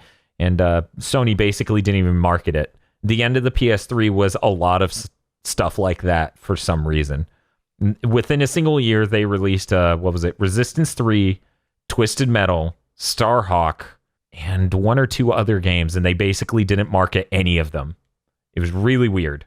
And from what we played of Resistance 3, it's actually really good. Resistance 3 is fucking good for the time it came out. Like, that is a really solid shooter, and it's really sad that it had to be This was after the third Resistance 2 was rough, right? Well, here's the weird thing about Resistance 2. Resistance 2 picked up a lot of mainstream tropes of the genre in order to please critics and because Ted Price wanted it that way. And when the game finished, it reviewed better than Resistance 1 because of those choices, but it kind of lost the soul of the fucking game. And Ted Price literally has a panel he did at a GDC-like conference where he came out and he said, yeah, that was a mistake on my part, so I stopped being involved in developing our games at that point.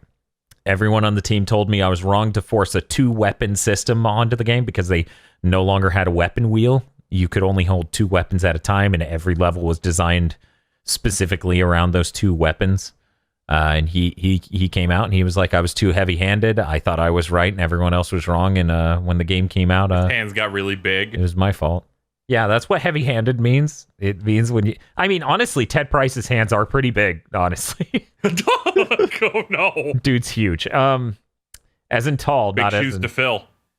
But, yeah, that's on one hand, it's kind of sad that Insomniac got bought. On the other hand, I think the Spider-Man game is the best thing they've done since Resistance 3. And so it's kind of like good. Like maybe they can focus more on making quality content and having the support they need to do that. Yeah, instead of having like 3 teams all desperately trying to make things work, which I feel like we played a little bit of those VR games and they were actually cool, but they were stuck on VR. Yeah, they were stuck on VR and stuck on what's the Facebook one again? Oculus. Yeah, so they're not exactly easy to play. We only played it because there was a demo unit at Best Buy. Yeah. But yeah, I am excited for future Spider-Man games and Ratchet Deadlock 2. This is a good Christian podcast. How dare you say that name in our presence? What? It's a title made by that company. Came out on a PlayStation console. Was raw. Ratchet. Well, it's better than Sunset Overdrive. Ratchet Deadlock is the burst limit of Ratchet games. Oh, fuck. It has been a while since I played it. I'll buy it. I will buy that one happily. I mean, fair. I'd still wonder because in the comment section for the podcast that Burst Limit most recently came up on, someone said, if you post your P.O. box, someone will ship you a copy of Burst Limit. You're wrong. So far, no one has been brave enough. I would like to know. The idea people in the comments are always the ones that aren't going to do it. I would like to note that you guys, the more copies of Burst Limit you send us, the funnier, because I will send KZ exactly 0. We'll just keep stockpiling copies of Burst Limit. This is fucked up. You'll send me an OLED, but not Burst Limit. Is this going to be like that guy who made his life's goal to destroy every copy of Shaq Fu? Oh, until you said Shaq Fu, I thought you were talking about me and Mighty Number 9. No. Don't spoil the review. Yeah, no, I'm not going to talk about the review. I had important meetings this week with people, but I didn't talk about it. I'm not talking about the review. But yeah, Death Stranding, we have new stuff. Other than a sizzle reel of how cool Kojima is. Very cool. He finally put his boyfriend in the game. But we got character trailers for Mama, who is that actress from Once Upon a Time in Hollywood. Yep. That we were talking about earlier. Oh, God. I spent the whole trailer being like, why do I know this actress? Why do I know this actress? Oh, God. She's stuck in one place because her baby is on the other side. So she's got a ghost umbilical cord going to her baby. Kojima's like, the game is weeks from coming out, but I need to show up at every convention I can to spoil the shit out of it because I'm Hideo Kojima. Yes. So. The Square Enix approach. I gotcha. He invented that with Metal Gear Solid 4, sir. I don't know that there's a single cutscene in that game that isn't in a trailer. Oh, God, it's so true. I'm so tired of Kojima doing this, but Yeah, in any case, But- Mama. Yeah, Mama. I was just like, this is just an episode of JoJo's right now. She's like, I got an invisible baby. Help. Okay. Yeah, an invisible baby. Oh, you gotta calm it down. And then he's like, why is it gonna turn me invisible? She's like, no, that's stupid. Why would you say that? That's real dumb. I don't know what you're talking about right now. Can we move on? Shut the fuck up, man. Fucking Walking Dead. Shut your damn mouth. And we also got a trailer for Dead Man, who is Which Visually, when they showed it, Del it said Toro. Dead Man and Bridge Baby. and Yes. Bridge Baby. And Bridge Baby. Very important. We get to hear about what the heck the Bridge Baby is. Who they will. Oh, good. You know, you can tell whenever a Japanese creator, especially Kojima, has an acronym in mind and he works backward from there. Because the babies in this game are called BBs. Mm-hmm. Yes. Yeah, that's definitely what happened. I'm dying. This game. So that was neat. And then they showed gameplay. Like actual Yes. gameplay of Norman Reedus peeing. My gut dropped when the way they set up that gameplay, where Jeff's like, I think you guys want to see some gameplay, and then they bring it over to Kojima, and then they have to translate. Yeah, I'm thinking about showing gameplay at games Tokyo Game Show, and I'm like, oh my god, like there was enough of a gap in time that I'm like, this is a disaster for a second. Hold on, what? Yeah, no, they aren't going to start going into that and then not show it. That'd be insane. I don't know. It started having really big Cranky Kong vibes when Jeff Keighley was talking to Reggie during that One Game Awards show. Oh yeah. That. Where they're like, so, we got Donkey Kong Country Tropical Freeze, Cranky Kong's in it. Is that all you got for me? Cranky Kong. But yeah, Jeff Keighley's in the game as a Tony Hawk standby. Yes. Who, once you complete his quest, he claps and then goes, yeah! Because he's a Tony Hawk standby character who gave you a quest. All this makes me think of is every celebrity I've seen on Kojima's Twitter in his green room is going to be in this game. What are you trying to tell me, Bob? That Conan O'Brien's going to be in this game. Then it's going to be Game of the Year. You're gonna complete his quest and he's gonna flip his hair at you and he's gonna be like, thanks, buddy. Okay, but will he voice himself? Because Jeff Keighley doesn't even voice his character. Matthew Mercer voices Jeff Keighley. Right. Here's the thing. I think either Conan's gonna voice himself or he's gonna get his professional impersonator. He's gonna be like, Oh no. get this guy. He sounds a lot like me. Gilbert Gottfried. Gilbert Gottfried voicing. Oh man, that's a whole new tier. But I just wanted to bring up because I had a friend in town recently. We talked about the Death Stranding trailer and stuff. Apparently, Nicholas Winding Refn or Nicholas Refn Winding, can't remember the order of the name. Anyways, his cousin, his nephew, does dope ass music. I didn't know this was a thing. Apparently, he used it in his movie The Neon Demon. He played some of Refn's nephew's music for me by Julian Winding. That music's fucking dope. If anyone wants to look that up, Julian Winding, holy shit. It's like some Hotline Miami shit. So is that the director that's in the game?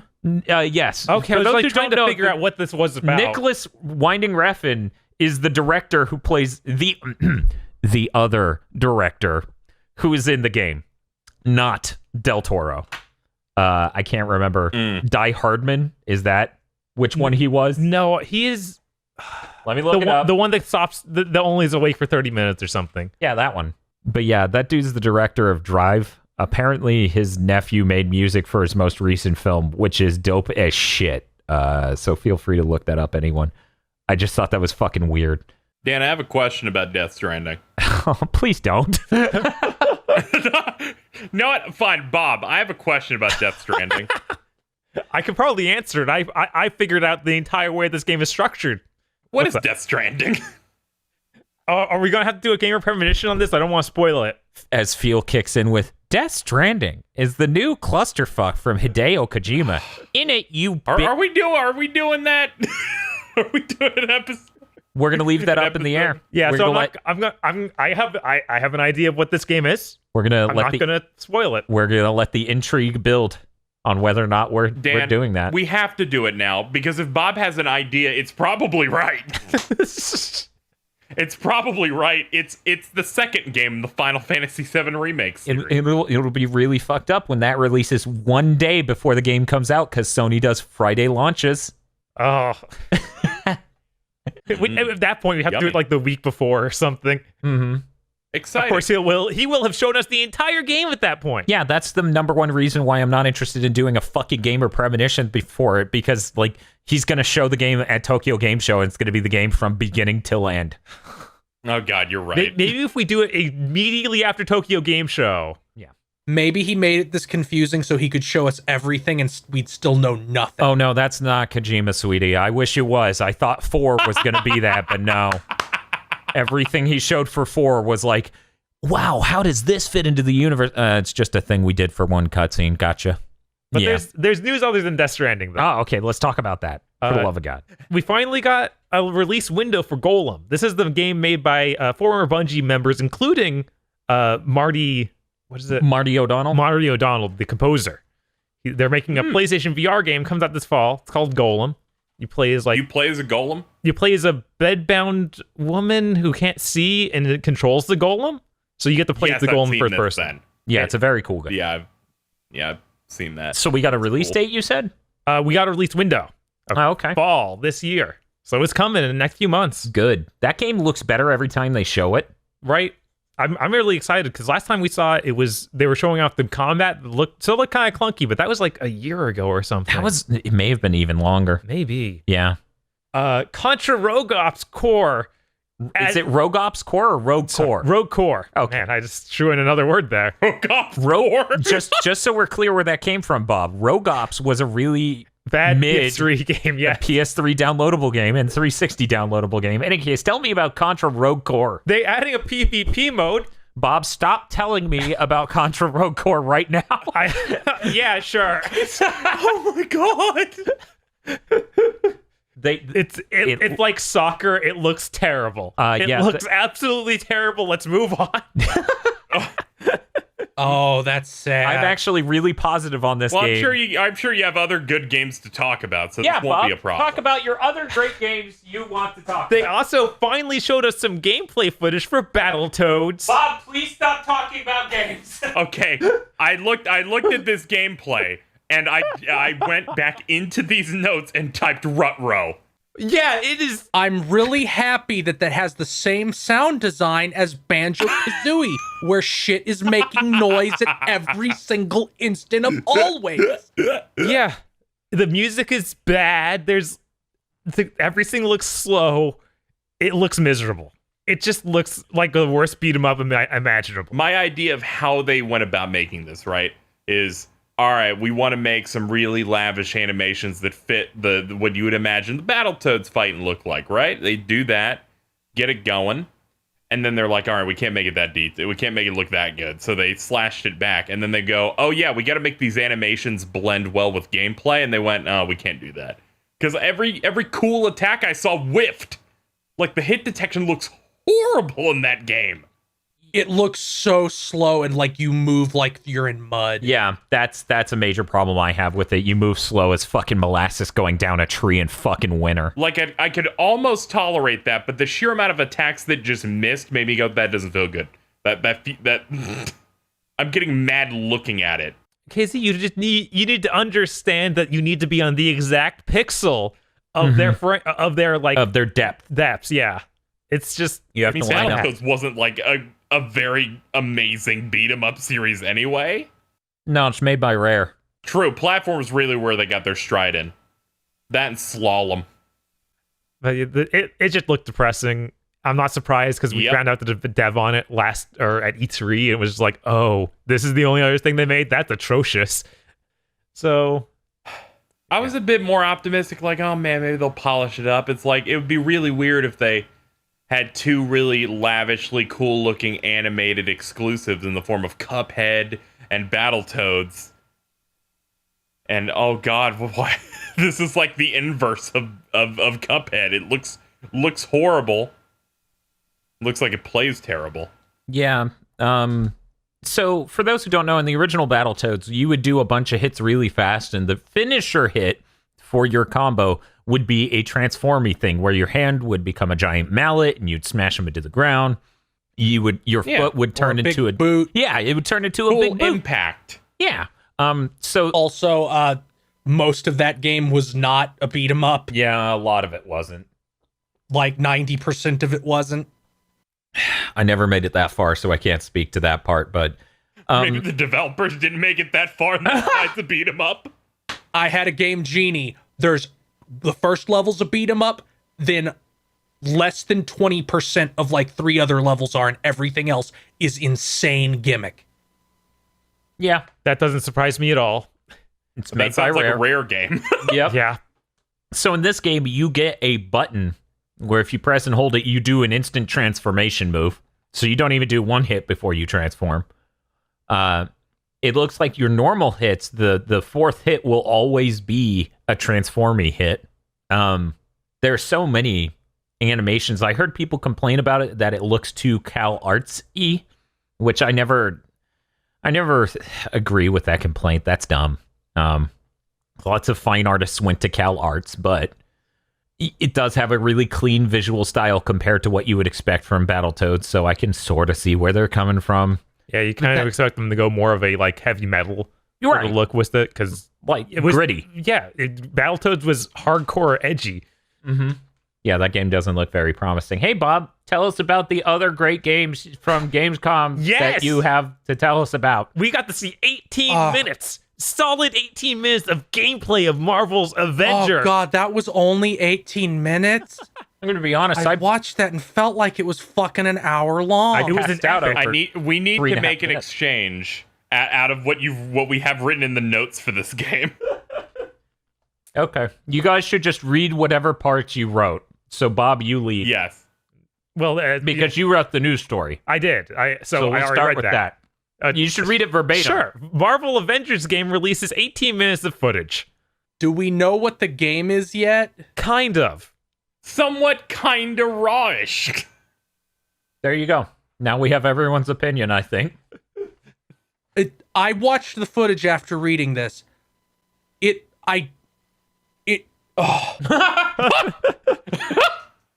I'm trying to think of how to articulate this. It looks like, okay, we need to create a gameplay system where we can have multiple characters that are in theory different, but we only actually want to have one gameplay system. Yeah, Iron Man get the flying stuff for a second, so they made a special gameplay mode for that. But it seems like everybody has some hit combo and then a shooting sort of move. So like Thor shows his hammer, Iron Man shoots, Captain America shows his shield. If they think this shit is going to be their destiny, they're in trouble. I don't know. I mean, the game's still got a lot of time before it even comes out, so Yeah, it's Not 9 really. months. yeah. That's not that long. Well, this is what E3 gameplay was like. So I imagine that they're still working on iterating beyond that. So I feel like, there's a chance that this will look better at launch. That's my hope. Mainly, I want hits to have more impact. That was probably my biggest complaint. Is some hits just feel really flaccid in that, and I'm hoping they just add a bit more of a crunch to it. Because even Spider-Man PS4 handles like some hits you can feel a good impact to what you're doing. Here, didn't really feel that at all on anyone. I think what they have here is serviceable enough for the average person. Like the average Marvel fan would really like this, I feel. This looks completely acceptable. The weird part is the rest of what we know about this game with the Destiny-like elements to it. Like if it were just an 8-hour campaign of this, I think people would love it and eat it up. Yeah. But yeah, I have no idea what this game actually is going to be by the end. I think it depends on like how much content are you offering. Like this better not be a Destiny 1 situation where a demo comes out and surprise, that was over a third of what we have. Yeah, I honestly... I feel like there has to be some meat to this when it comes out. From the press release, it almost sounds like, yeah, you go through the campaign where you get all the heroes back together, and then it ends and you get just downloadable updates. Yeah, we'll have to see. I'm cautiously optimistic because I would love a Destiny-like game where I play superheroes. But, you know, I want there to be a decent amount of content on that and for it to feel good. That's it. So, Bob, there was another game somewhat recently at E3 where we saw a trailer that didn't match up with what they were talking about before they showed the trailer. Halo Infinite. I hear we have Halo Infinite news, Bob. I am very, very experienced in the Halo franchise, as you all know. As you all know. Tim Longo, the creative director of Halo Infinite, leaves the company. Oh, no! And then a few days later, we hear about the new AAA player investment experience that's going to be inside the game. See, Player investment. See, this is what Phil was talking about in the Banjo-Kazooie stuff. It's not microtransactions. It's AAA player investment experience. What was the thing that EA said? Like surprise mechanics. This has that same energy for loot boxes having surprise mechanics. This sounds less like I didn't perceive this as microtransaction. It just says includes microtransactions. My read of this was games as a service is now a poisonous term. We're inventing a new one. Yeah, I'm sure this game's going to be fine. It just needs to ship on, and we confirmed this after we heard this news because we thought it was insane. It just needs to ship on PC, Xbox One, and Xbox 2 simultaneously 15 months from now. Losing a creative director won't affect that. No. You don't need a creative director. It's not like this thing has a campaign. This game is so fucked. It's a launch title for their new machine. This is the This is the big new one. Yeah. Man, if every single game that Microsoft pointed out weren't so poisoned by microtransactions, I wouldn't be worried as much, but there's not a single one that's not just disgusting. I bet there's a fucking Microsoft producer right now in that studio who's spamming the Lucio shit. He's like, look at this team. We're going to do great. Hey, it's fine. They said this is like a spiritual reboot for the series. Which it needs. So tired. I'm going to reboot the series into a corpse. When those when those remasters come out on PC, I'm just gonna play them and then be like, "What a good series that ended." Yeah, It's a good plan. 343 should not be acknowledged. That's what I try to not do. Because as much as ODST disappointed me, being a full $60 game and Reach was not what I'm really looking for in a Halo game, those are infinitely better than 4 and 5. When are we gonna reach a point where 343 made more Halo games than Bungie? Or will that not even be able to happen? That may not be able to happen unless you count Halo Wars. Right, but those aren't even made in-house over there, I don't think. They're just... No, but 343 was actually invented as a company to govern the whole IP, so they have their hands in every pot. Yeah. I have one news story here. Okay. The guy announced. Great. Hades is coming to Steam Early Access in December. Good. It's a new game from the guys who do Bastion and that sort of stuff. It was announced at the Game Awards last year, I believe. Yeah, for Epic Game Store. Yeah, that was when Epic Game Store was first starting and people weren't immediately repulsed. Right. This game looks really cool. I try not to look at it very much because I'm waiting for it to be, more done and on like console. Yeah, apparently midway through next year, sometime in the second half of 2020, we're going to see the full release. So good. That's exciting. The visual, the aesthetic, the music, it jives with me pretty well. And it's one of the few times it's like a roguelike, I believe, but it looks really interesting. Like I'm not immediately turned off by it. Yeah, they always have really good art over there. Yeah. Mm-hmm. This looks like they went to do another Bastion, but hew it more closely to Diablo almost. Just the impressions I get from the trailers. I haven't played it. I really want to. Did anybody play their magical basketball? Oh, you mean NBA Jam RPG? Yes. No, I did not, but I saw a lot of footage of that, and it looked interesting. Yeah, I wanted to play it, but I then guess I it didn't. must not have done very well since they were like, we're Epic exclusive and we're going back to the same thing basically. And it's early access. Yeah. Yeah. Man, I really wish Transistor played more like Bastion in their other games, because the combat system they put on that thing just made me completely stop. Like I like the art with Transistor's it. combat system, and then it really pays off when you get to the final boss, which is crazy. You know, honestly, I heard from every person who was interested in Transistor that they just fell off because the feel of it didn't work for them. And Eric is actually a huge fan of the Bastion developer. I think he platinumed that game on 2 platforms. Am I right? I don't know. That sounds But he right. loves that game. And Transistor didn't even do it for him. So that bummed me out. Well, it's not like it's like a. They shouldn't have framed it as a. It has like the Brutal Legend problem where they framed it as being the same type of game, but it's basically a turn-based RPG. Well, finally, Bob's done bumming us out. KZ, do you have any pick-me-up news?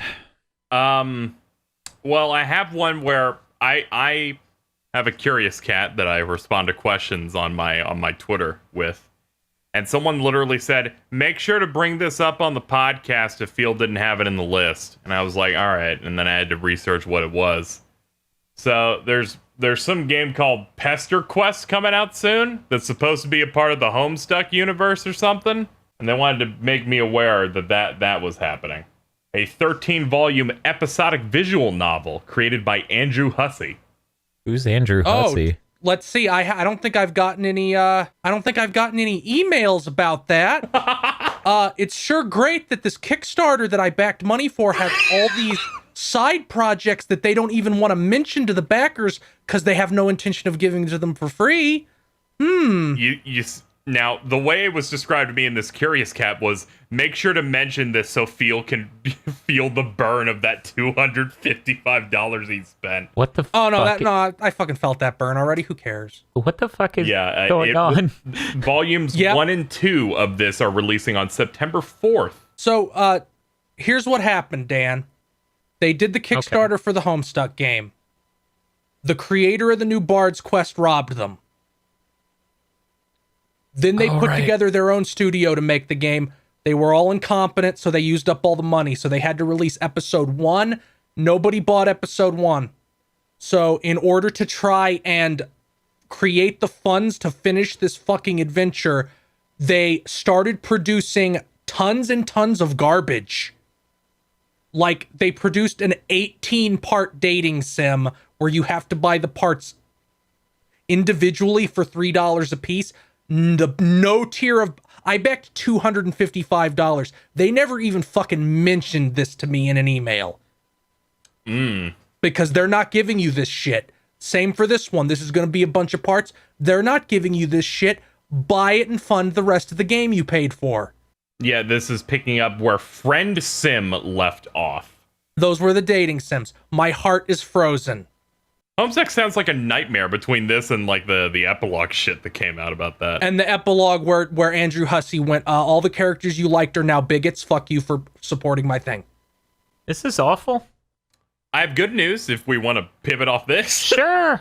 My heart is like Muscovado sugar. It's cheap and black. All right. So speaking of musket banana, SpongeBob SquarePants Battle for Bikini Bottom Rehydrated finally had gameplay shown, and they sure are just remaking that entire game in Unreal Engine 4, and it looks great.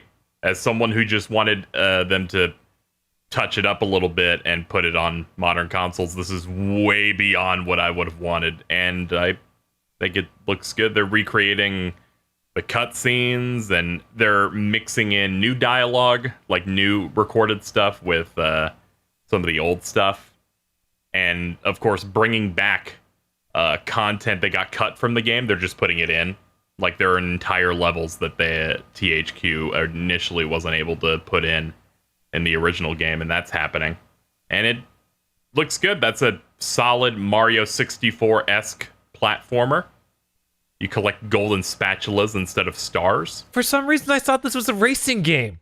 It is not. It is a Wait. 3D collectathon platformer. You are guaranteed to like it loads more than any Banjo game. Bob, I've seen it played. It actually looks pretty solid. Bob, you legit thought it was a racing game? Yeah. No, you've got that new Garfield Why? part for that. Yeah, he thought must this have was mixed it up with Garfield Kart. I've seen the box arts and stuff for the other ones that are racing games enough that I'm like, yeah, it's another one of those. I'm sure. Yeah, this was like a hidden gem almost, like back in the day when they were doing like licensed Nickelodeon games and other IPs, and this one was really, really solid. And that's why people wouldn't shut up about it. And when THQ Nordic got the Nickelodeon license again, people were like, please just put this on modern machines. And they're like, enough people are screaming about this, why don't we go the whole way with it? Do the whole 10 mod. Yeah, they're remaking it and then just putting more stuff into it. Apparently it's gonna have multiplayer of some sort. It's really nuts. Yeah, they showed, like, in that gameplay thing, they showed a level that everybody knew was cut from the original. Yes. Because there was a dream level for multiple characters where you like go inside their dreams and do stuff, and I believe Patrick never had one, so they just said, yeah, that'll be in this game now, which is really cool. So yeah, I'm very pleased with how that looks. There's no date yet for that, but I imagine early next year maybe. Yeah, somewhere around there. That'll end up. The footage said pre-alpha, but who the fuck knows? Pre-alpha. That means stuff nothing now. Pretty good. Like that. If everything has a texture, it isn't pre-alpha. Yo, here's our pre-alpha, which should just look like colored polygons with like wireframe and stuff. But instead, it's like, look at this polished video game that might crash. You guys, you don't want to get into this. Oh no, Dan. Am I saying things that are making you have anxiety? No, it's just it's so far from fucking how it should be. It's ludicrous. The word alpha literally meant the first time it is bootable. Yeah. So pre-bootable shouldn't even boot. It shouldn't play. There should be nothing. It is clown shoes. Here's our pre-alpha. It's pictures of models. And they're like, pre-order the game to have access to the alpha. And then you play it. And then back in 2005, Sony makes a trailer for Killzone 2 via outsourcing to a CGI company in Europe. And they say it's pre-alpha. And everyone in the industry goes, yeah. What the fuck does that mean? It's a CG trailer. What do you think it meant? Hey Bob, remember when that trailer ended with Killzone 3 because the PSP one was supposed to be Killzone 2? Yeah, that was pretty epic. I think that's come up a couple times. What the fuck? It's early PS3 is a magical time, rife with bullshit.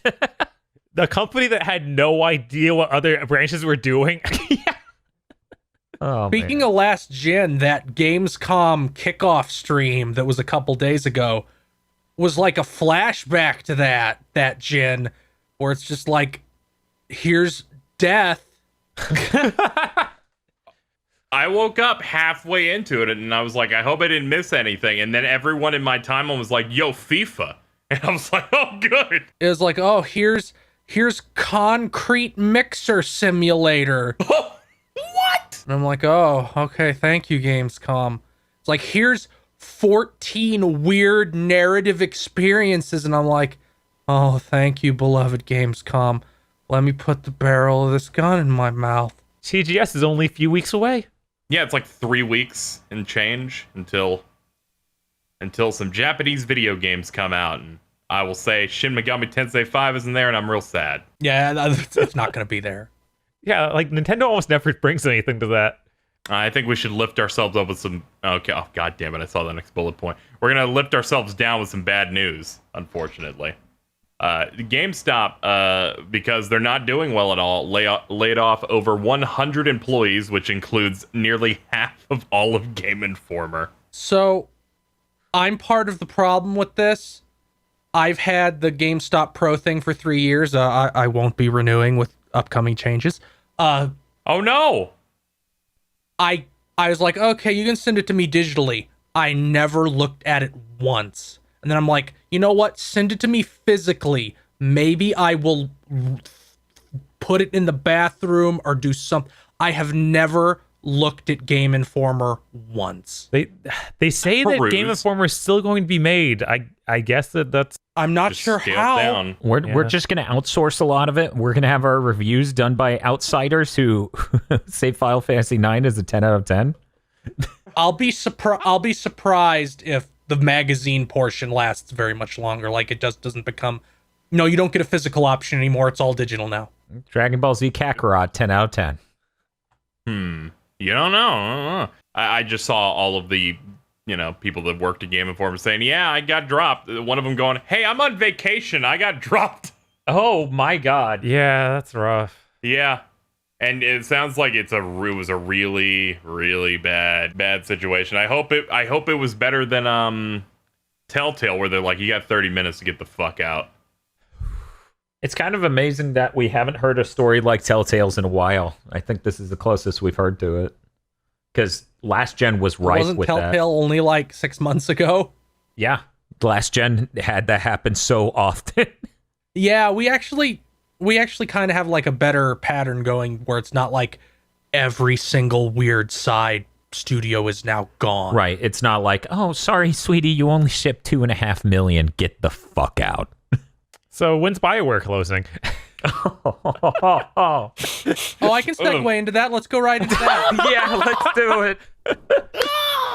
Let's do it. Dragon Age 4's lead producer leaves company 2 days after Anthem lead producer leaves company. We're now at the point where any day we could just get BioWare is gone, and I would not be surprised. We are at that point now. No, my prediction about them being the next Rare needs to happen. KZ, none of the fucking people at BioWare can make things. EA Division 2. Yes. Yeah, Division. They make these for speed cars. Oh. Presented by BioWare. Oh. No, BioWare name is Like, gone. what We the can't fuck use it is anymore. happening?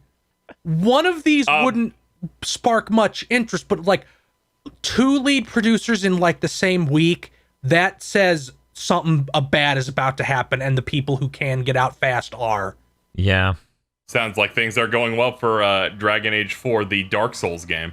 That was Phil's prediction from like episode 2 of this podcast, is that they will turn it into Dark Souls. That my prediction is that the multiplayer component would basically be invasions like Dark Souls.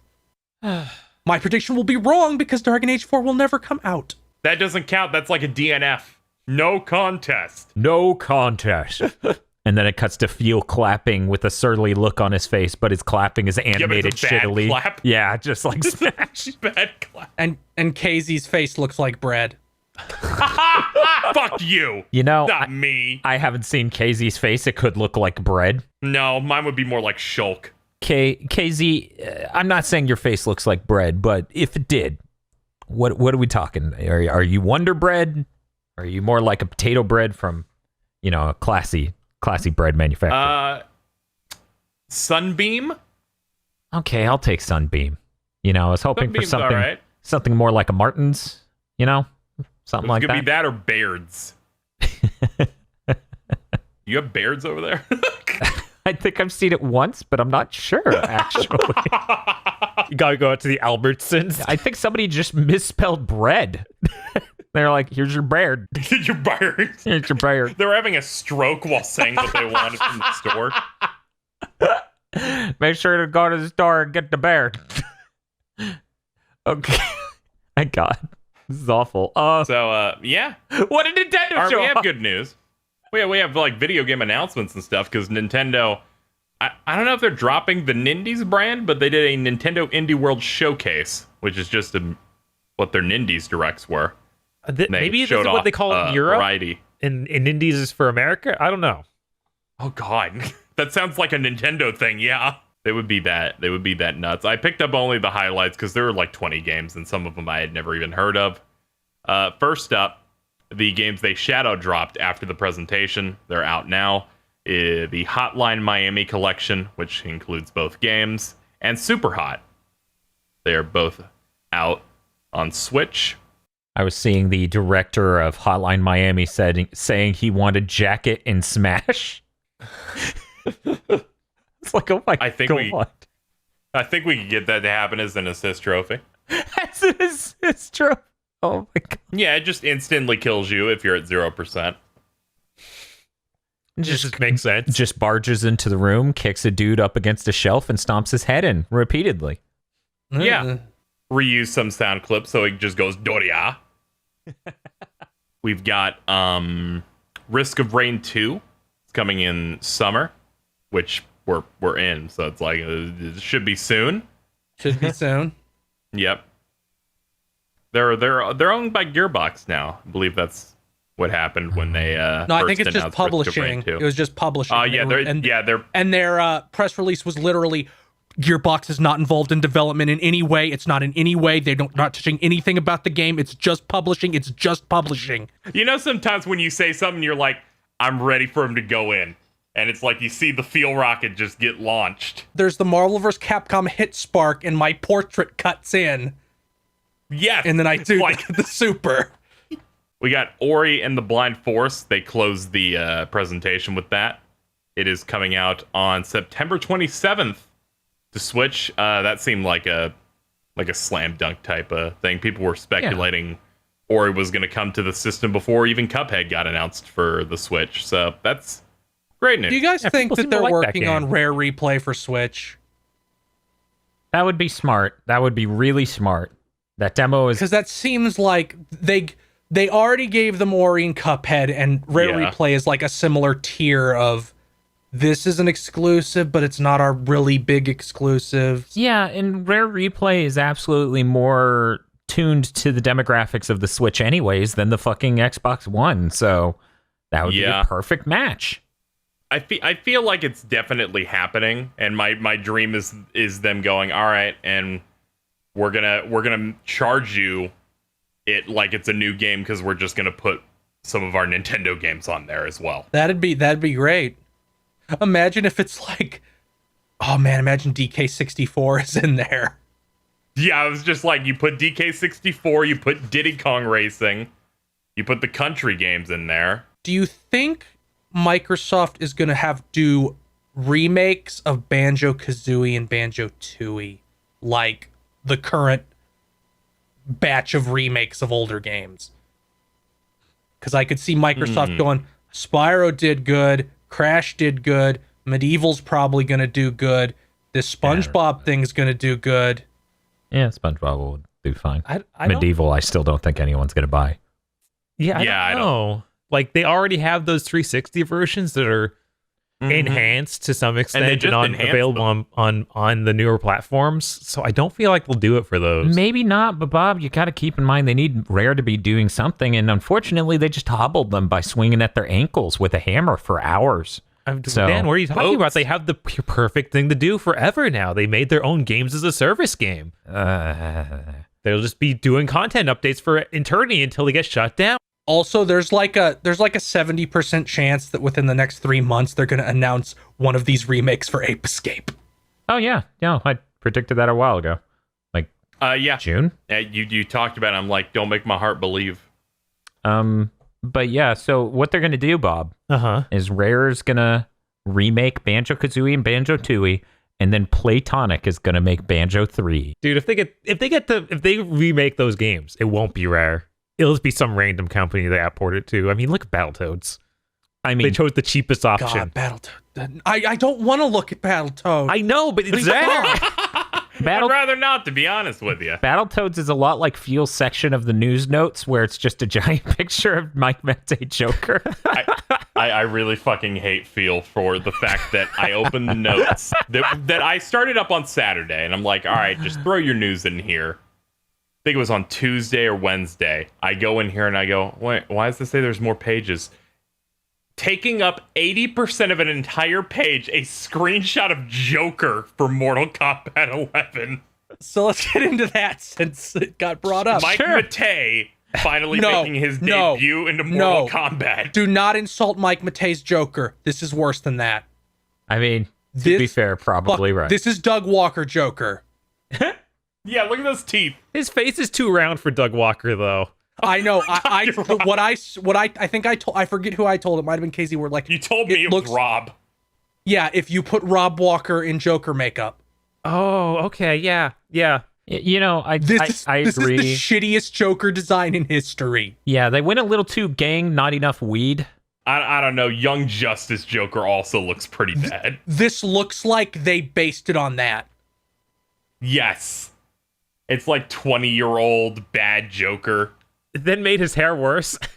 Also coming, other than Joker, is Spawn, who looks raw. Sindel, but fuck her, and not in the bad way, not in the Directo way. That's in the notes, by the way, just so people know. And the T-800, which just looks like Arnold. Yeah. He better have a costume to make him young Arnold. Yes. I feel like they were like, okay, we're getting what the fuck is that new Terminator movie? Dark Genesis? No, Terminator Dark Fate. Yeah. Dark Fate. Yeah. Where all the other tie-ins are Dark Fate, and I can just see Ed Boon going like, fuck you. We're putting in T2 Terminator. Eat shit. We're giving him a beard. We're not putting in fucking anything from Dark Fate. Get out. What if that is the one from Dark Fate? No. I mean, the old Terminator did show up in Genesis, so I guess it's like that one. He has he has this. They showed like his face coming off a little bit, and it's the T-800. The T-800 does not show up in Dark Fate. Okay. That thing is officially not the T-800. T-800 shows up in Terminator 2, T2 3D Battle Across Time, Terminator Salvation, and Terminator Genesis. That ride was raw. T2 3D? Oh, that's the ride I've been on. Yeah, it's the ride. That ride Did all is of us raw. go to that ride? Can we just bring it back? What do you mean the one at Universal shut down in 2017? Damn it! Yeah, it did. Ah! I'm upset. That thing's got Future ride was pretty good. That thing's got to be better than Dark Fate. That ride's also gone. I'm gonna it is. I'm gonna check out Dark Fate whenever. Which is a shame. I liked it a lot. At least you can go onto YouTube and find the entire movie of it. The thing cool. they show you. Nice. So you can sort of relive it in a little bit. All you have to do is just do a little bit of acid. No, you see what happens is we're gonna have Bob watch it. He's gonna sit down. He's gonna watch it.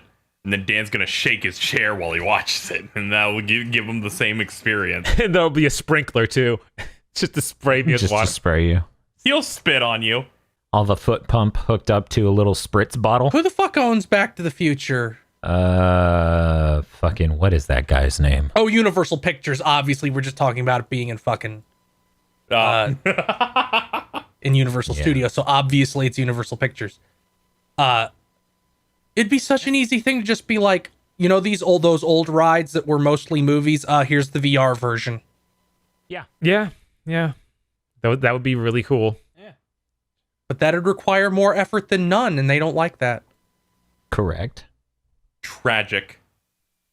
KZ, let's talk about a game that I at first thought would be bad. I'm holding the L. This game will probably be in my top 10 for next year. Okay. Dragon Ball Z Kakarot.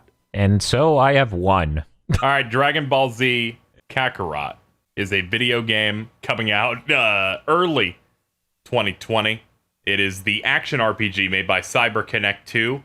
From the beginning, I'm like, oh, they made the Naruto games that presented the story in a really hype way. I'd love that for Dragon Ball. And every time they give you new information about it, I get more excited. They've confirmed the Cell Saga will be covered. You'll play as characters like Teen Gohan, otherwise known as Gohan when he's 8 years old, and Trunks. It's embarrassing that Teen Gohan is not even teen-aged. It would have to be 8 because he goes into high school after a 7-year time skip. If it was 11, then he'd be going into 18. Actually, it might even be younger. He gets a year extra in the hyperbolic time chamber, though. Yeah, so you know, he's 4 when the series starts. Then he trains a year for the Saiyans.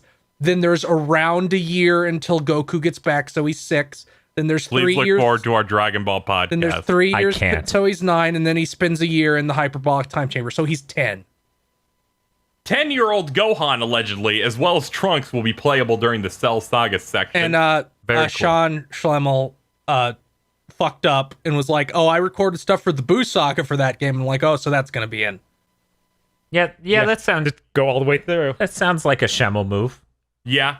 He, sometimes it'd be like that. The trailer that they showed for this was like really pushing the connection between Goku and Gohan, which showed other activities like driving in the car with him or eating a lot of food with them. All these things improve your character, by the way. Yeah. The fight against Cell was also like shown in gameplay, and this looks like what happens when CyberConnect 2 is no longer limited to trying to make this an anime fighting game, like with the Naruto games, where it's like, we're just going to make a bunch of really cool set piece fights. Like Cell clones himself into like 24 copies, and then they all start putting sniper lasers on you because they're about to all shoot you with beams, and he has like really cool varied AoE attacks, and some of your punches have a really highly animated like impact when they hit him. It like looks really grand. Yeah. And yeah, it's I feel like this is more of what people have always wanted from a Dragon Ball game than any other Dragon Ball game has ever offered. Yeah. This is the closest they've ever come. I feel like when it first was announced that they were leaked or whatever, that they were making an open world RPG for fucking Dragon Ball, I was like, good, that's the scale that everyone has always wanted. When it was announced that it was CyberConnect, I was like, this will be a stellar fucking video game. And this thing looks like it feels great to play, like a lot of CyberConnect stuff. It has the bigger scale like you want. It's got all the RPG stuff like you want.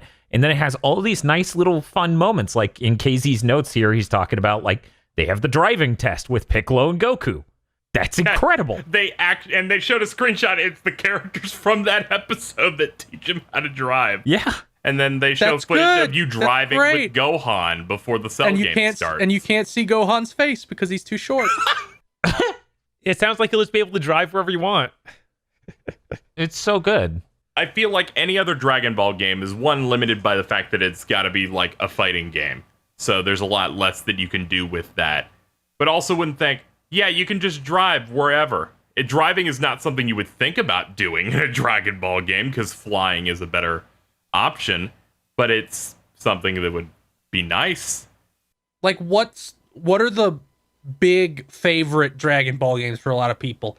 Legacy of Goku, which are like, this is like a super ultra scaled version of Legacy of Goku.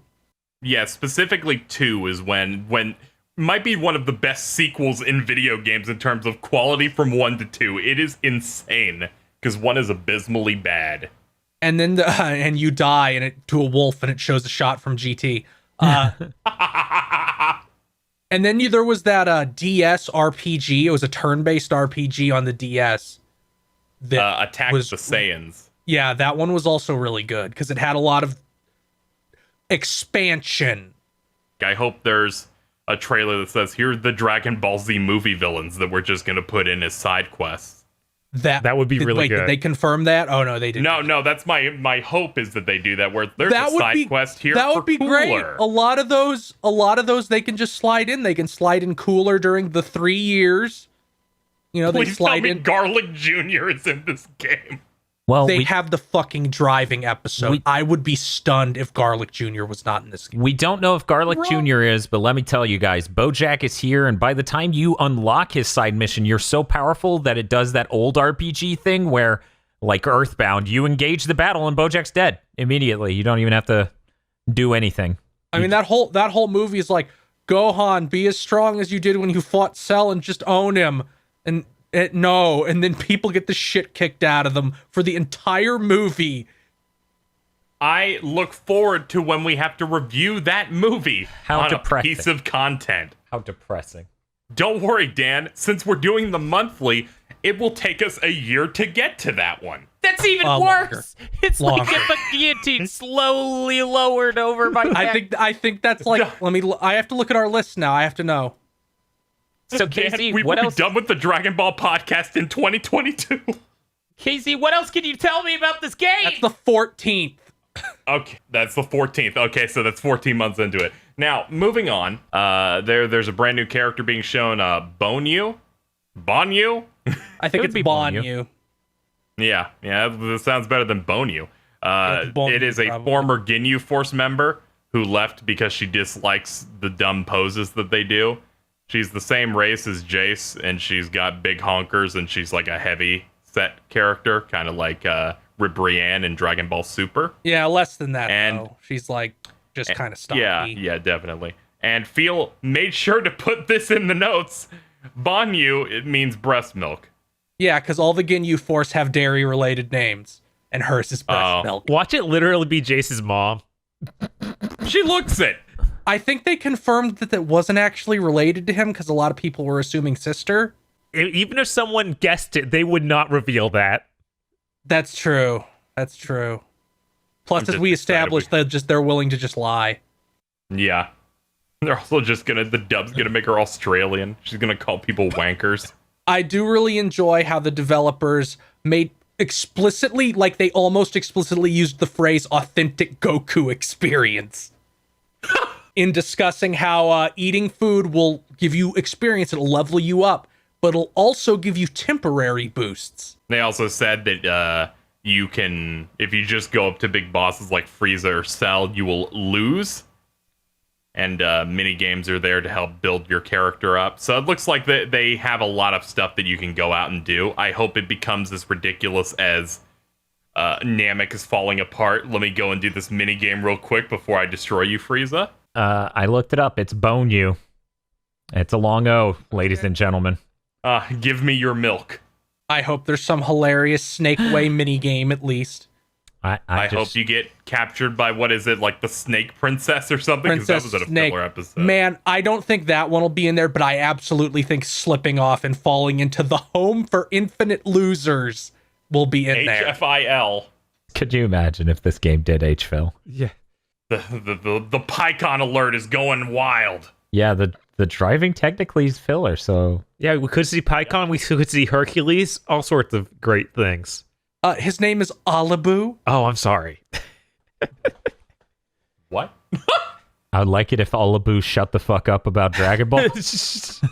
Persona 5 Royal launches spring 2020 in the West.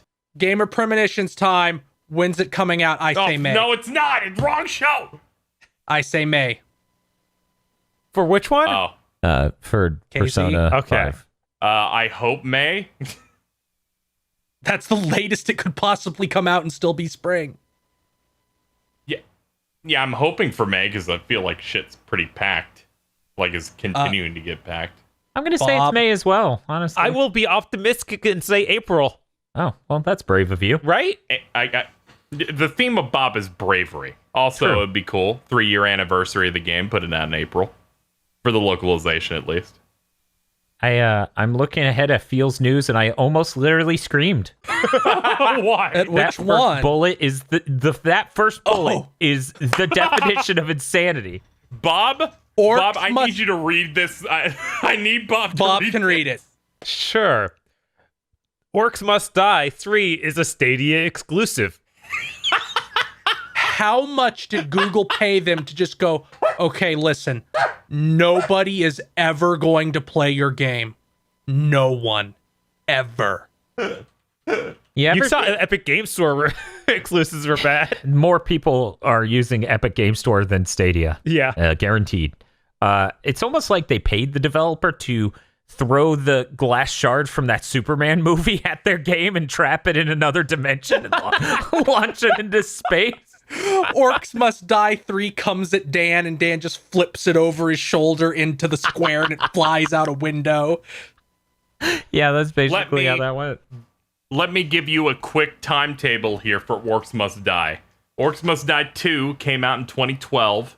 Orcs Must Die's third game, Orcs Must Die Unchained, came out in 2017, which appeared when I Googled Orcs Must Die 3, but it's not that. Came out on Windows and PS4. Audience reviews, not surprised this game's servers are closed. The only way to upgrade any of your traps were loot boxes.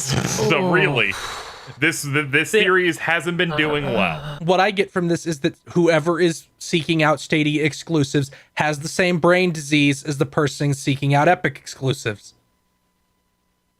I can't We're believe just they like, whatever, will they sign it? Okay. Look, man, sometimes you get so numb to being handed L's, you need that Spanish shit. You need the A's. You need those double elves. I'm feeling giddy.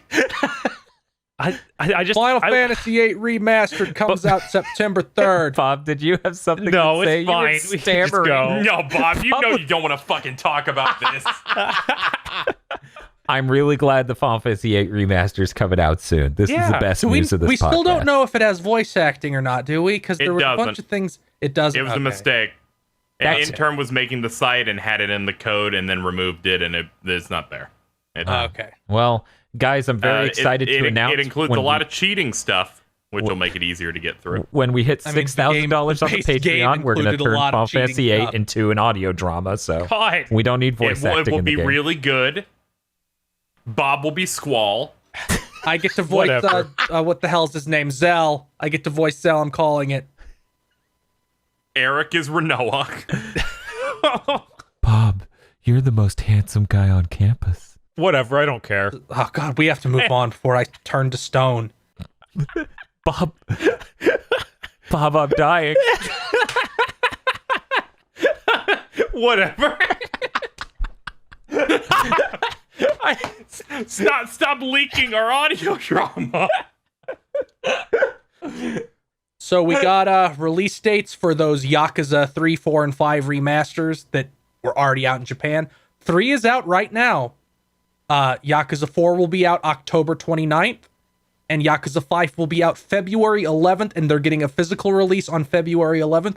The physical release is next level, because not only does it include a normal, case, it includes a PS3 case for Yakuza 5. We never got that physical. We only got it digital. So if you have the PS3 versions and you want the complete set, you can get that. That's so weird. Yeah, Yakuza is really These are complicated. good. These are good remasters because number one, it's the 1080p 60 frames a second, doubling that frame rate. 3 and 4 were pretty solid performance-wise. 5 wasn't. So that'll be good for 5. It has a repolished localization. I think a better thing would be to say it has a localization, because the translation company just also did localization back then, so it was kind of dry. The biggest thing is in Yakuza 3 and 4, they added sub-story finders. Things so you know where to do all the side quests. Because those games had none. So those games were look at a guide forever. Also, in something that is insane, like this is unreal. They were like, yeah, we're discussing doing Ishin. Those are the Yakuza I mean- games in feudal Japan I or whatever. I don't feel Yeah. like that's insane after this. Like, people still like samurai It's insane stuff. to go back, Yeah. I think, 5 years. It had to have been longer than that, right? Yeah, it was almost that long. No, it was a PS3, PS4 cross-gen title. Oh, okay. Yeah. No, that- I'll cross you're- it. you're- They thinking- didn't localize these games for a fucking long time. You're thinking of the second one that's in Meiji era, or right before Meiji. The Ishin is, Ishin is the second one. Oh, it's Ishin is the the second okay, one. Kenzan they're- is the... they're not doing Kenzan. That's kind of sad. I They're want not- the Musashi one. Who knows? If Ishin does good, maybe they'll be like, we're going to remaster and do Kenzan. The idea that they're like, we're going to remaster this 2008 PS3 game, I'm like, you're just flexing on everyone at this point. Except Square Enix, who's like Trials of Mana. That is still insane. Here you go. Here's the game twice. Yeah, no, that's fantastic. That's what I need. That is alarmingly like, what's the perceptive of Square Enix to be like, if we're remaking it, we already have the localization. Let's tweak what we need of it and put it into the Super Nintendo game and give it to them, because people will be pissed otherwise. And then that lets us re-release the whole collection so we make more money. The physical version of the Mana stuff's coming out soon. Yes, it is. I mean, Like, it seems like an obvious, but KZ, nothing is more... You can bet on nothing with more safety than a big publisher missing the easy popular thing and doing something dumb. especially Square Enix.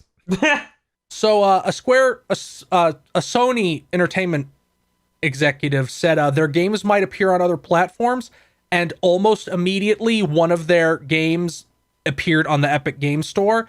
So I have translated his statement to mean we're going to rifle through Tim Sweeney's pockets and take all his money. I honestly took this a little bit as meaning they have that Predator game that's like all multiplayer focused, that they're going to bring that to PC and other platforms in general. They do. Because there's a lot of stuff that's like multiplayer only. It makes total sense. I think it's all going to be Epic's exclusives. Like, and then they have that, the Death Stranding being removed from the exclusives. I just see it as Sony being like, it won't impact our sales because people fucking hate Epic. I mean, yeah, there's that. And, already the Quantic Dream stuff already went through that. So, I mean, also... Imagine how much they paid. Also, what was the... They get Death Stranding. That's $100 million, I feel like. What's that game company game that came out at the end of the PS3? Journey. Journey also came out on Epic. Uh-huh. Yep. It also came out on iPhone. I think the quote this Sony executive said about how games would be coming on other platforms was really funny. Where he went, our focus is on making really strong exclusives for our platforms and continuing to bolster our lineup. And also sometimes with our multiplayer titles, we will be striking out and putting some stuff on PC as well. One day later, Epic. Yeah. Speaking of Epic, Jason Schreier is a stupid asshole.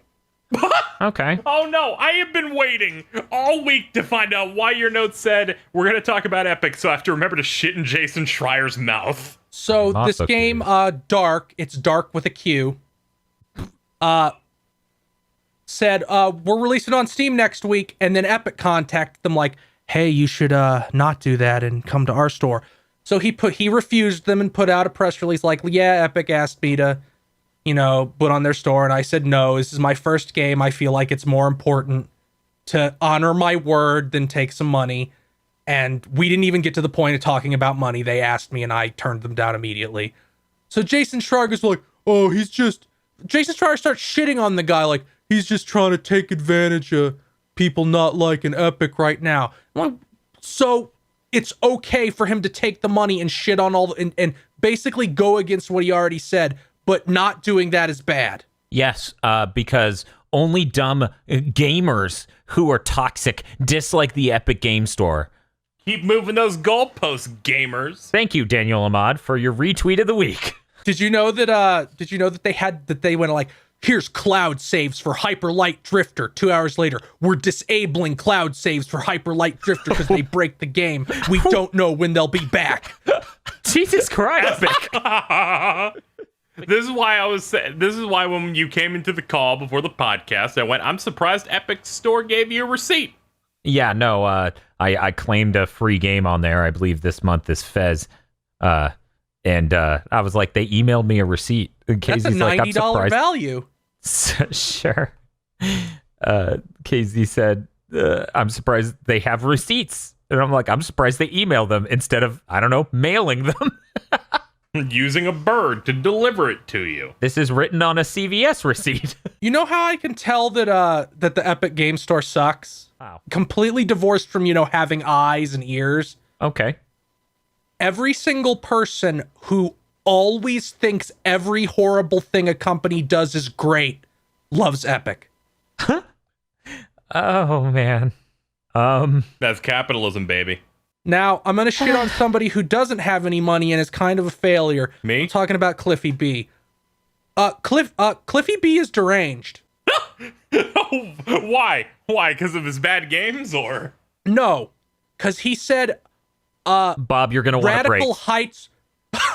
yeah, Bob I've read this already. I know. Okay. Radical Heights was ruined by 4chan getting together and hacking the game so people would quit playing it. Yeah, he basically said, this fucking hack who drove his company into the core of the earth lied about the severance he gave his employees to win Twitter arguments. When the employees came up and said, you didn't fucking give us that, you gave us this. And he said, I was being hyperbolic, but I feel like I did the right thing.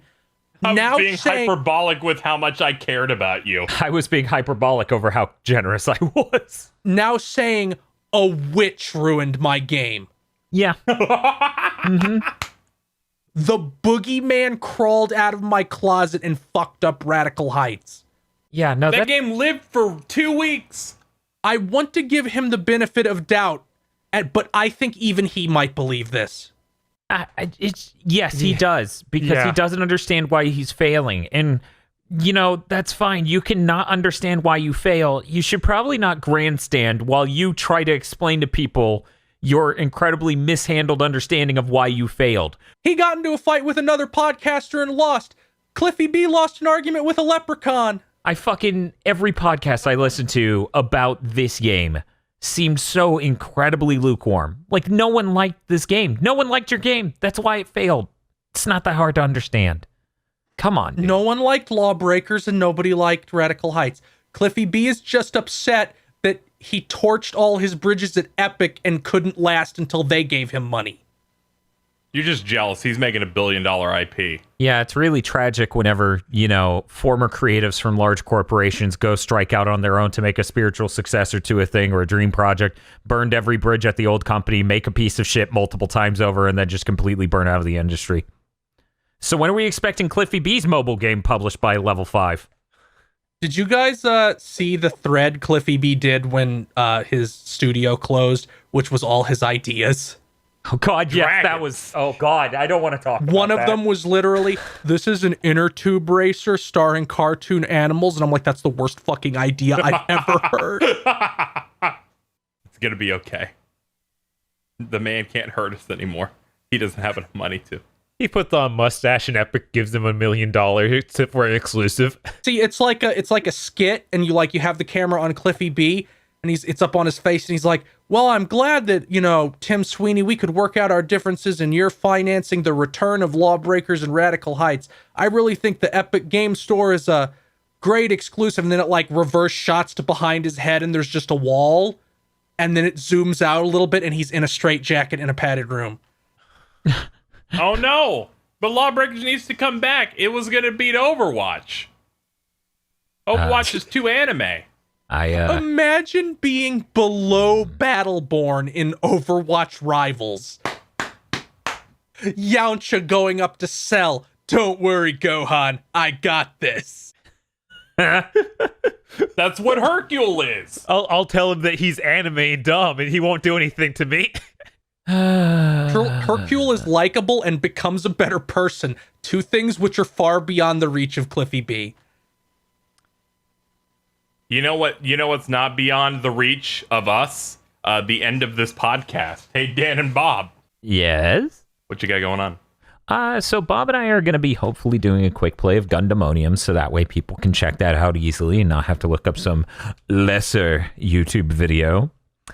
We'll also be streaming Spyro 2, which by the time this comes out, that should have already occurred. Spyro 2 looking pretty good, but some people are saying it may involve some certain things from a certain other 3D platformer that we maybe didn't like. So I'm very curious and interested. It's still 7 hours and not 16. That's true. It's still 7 hours.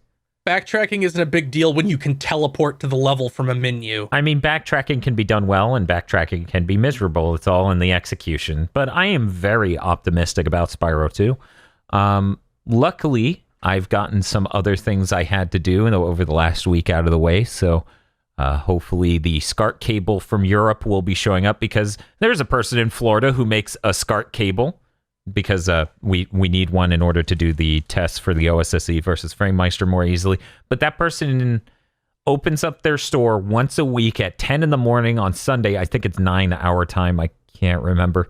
And takes all the orders they're going to take for a week then. And I missed the window by 49 minutes and everything had sold out. So I had to order from Europe.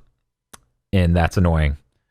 But yeah, we should be doing some work on the OSSE versus FrameMeister, maybe some button to pixel, definitely a Spyro 2 stream, and definitely a Gundemonium's quick play. So please look forward to those. Aside from that, I have nothing to say. Bob, are you going to be getting into Yu-Gi-Oh? No. Oh, well. Shucks. What are you talking about, Bob? Come on, Bob. Don't you want to use the incredible card Beatrice, Lady of the Eternal? Let me post that card with its 18 paragraphs of text. Yeah. Everyone friend Bob to join the tournament. Size friend Bob 6 join font. the tournament. So KZ, what do you have going on over the next week? To to make sure that I can edit these podcasts, I got 3 weeks ahead on Fire Emblem content. Nice. Raw. That will continue, and that's great. Nuzlocke's still going on, getting that done. Astral Chain's getting close. Yeah, it is. And I forgot that I told Bird to draw me as an Astral Chain character, so I think I'm Let's Playing that. I forgot. Oh, well, that's good. We're going to do a spoiler cast for that. Yeah, we are. Don't worry, I'll dive bomb that like DMC5. Yeah, You that's can the make plan. that. You can make all that content in 2 days. Here's hoping that works out like that. When asked about that game and that thumbnail, I said, "Be easy on field. Just make me the guy." No, it's fine. I trained myself for my eyes to instantly unfocus when I look at your thumbnails now. That'll work until Dragon Ball Z Kakarot comes out and KZ is drawn as Bonyu. You know what? Do it. I'm fine with that. That's fun. I don't want that. What, you don't want to look like someone off a Jersey Shore? No. Why are you making that joke? What year is it? Because she has orange skin and her hair is in a ponytail and it looks obnoxious. It's a pulled back, yeah. Phil, are you doing anything? I guess I'm buying Yu-Gi-Oh! Duel Links Eternal card of the and it's getting $40. into that. Value. Yeah, I'm really grateful it isn't 60. I already spent $60 on the Android 21 SH Figarts figure. God. I recently got one of those kind of figures for Sakura from Street Fighter. They're nice figures. Oh, that's cool. Which Sakura is it based on? Alpha. Oh, that's cool. Yeah, so classic. The classic. Because I didn't want to buy it, and then somebody said, "Buy it, you coward," and I went, "Okay." All right, I'll fucking buy it. She comes with a donut and like a Oh no. and like a koi face, so it's pretty good. So I'm very excited to see what comes out of Yu-Gi-Oh! In this friends group. There's gonna be some interesting things, Dan. I'm very excited. Somebody will draw KZ as Jack Atlas. I have to look this up. Great things will happen. I hope Dr. Agro's there. You know what? Jack Atlas looks like it may have been a basis for KZ's avatar. Why? He's blonde. Yeah, I know. He's got that energy. He looks like you just Jack Atlas like is raw. yeah. He's the king. Like, there's one level of anime that is everything else. Yeah. And then there's Yu-Gi-Oh! Yu-Gi-Oh! Stuff's great. Jack Atlas is raw. One time there's an episode where they're riding the motorcycle duels and a dude tries to murder him with a magic ghost that would like stab into his wheel so he'd get into an accident. He avoided it, beat the dude. The bad guy almost dies. Jack Atlas saves him and says, "You cheated in card games. You don't deserve death." Yeah, it's pretty raw. Bob, There's also the part where he literally kills Thor. I like What's up, Dan? I like how his name is only part of a syllable away from jackass. That's pretty fitting. Yes. I like that his hair looks like it could be a hat. Yes. That's a better style than most characters. In the dub, they made him British. Why? If we talk any more about Yu-Gi-Oh, I'm gonna die. Have a good night, everybody. All right, then bye-bye. Thanks for listening to this episode of Big Think Dimension. This show, like our other podcasts, is only possible with the generous time our co-hosts have given to us and the equipment we've bought to make it higher quality and easier to produce. Please consider supporting our podcast series on our GigaBoots podcast Patreon and look forward to more gamer premonitions and Big Think Dimension in the future.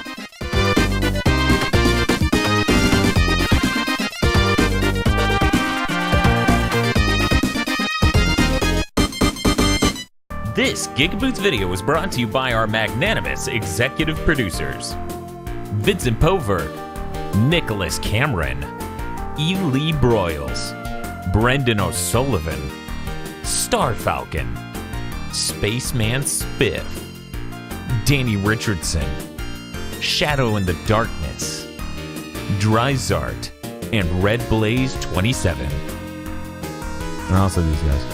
Head on over to patreon.com/gigaboots today so you can try to be as cool as these people.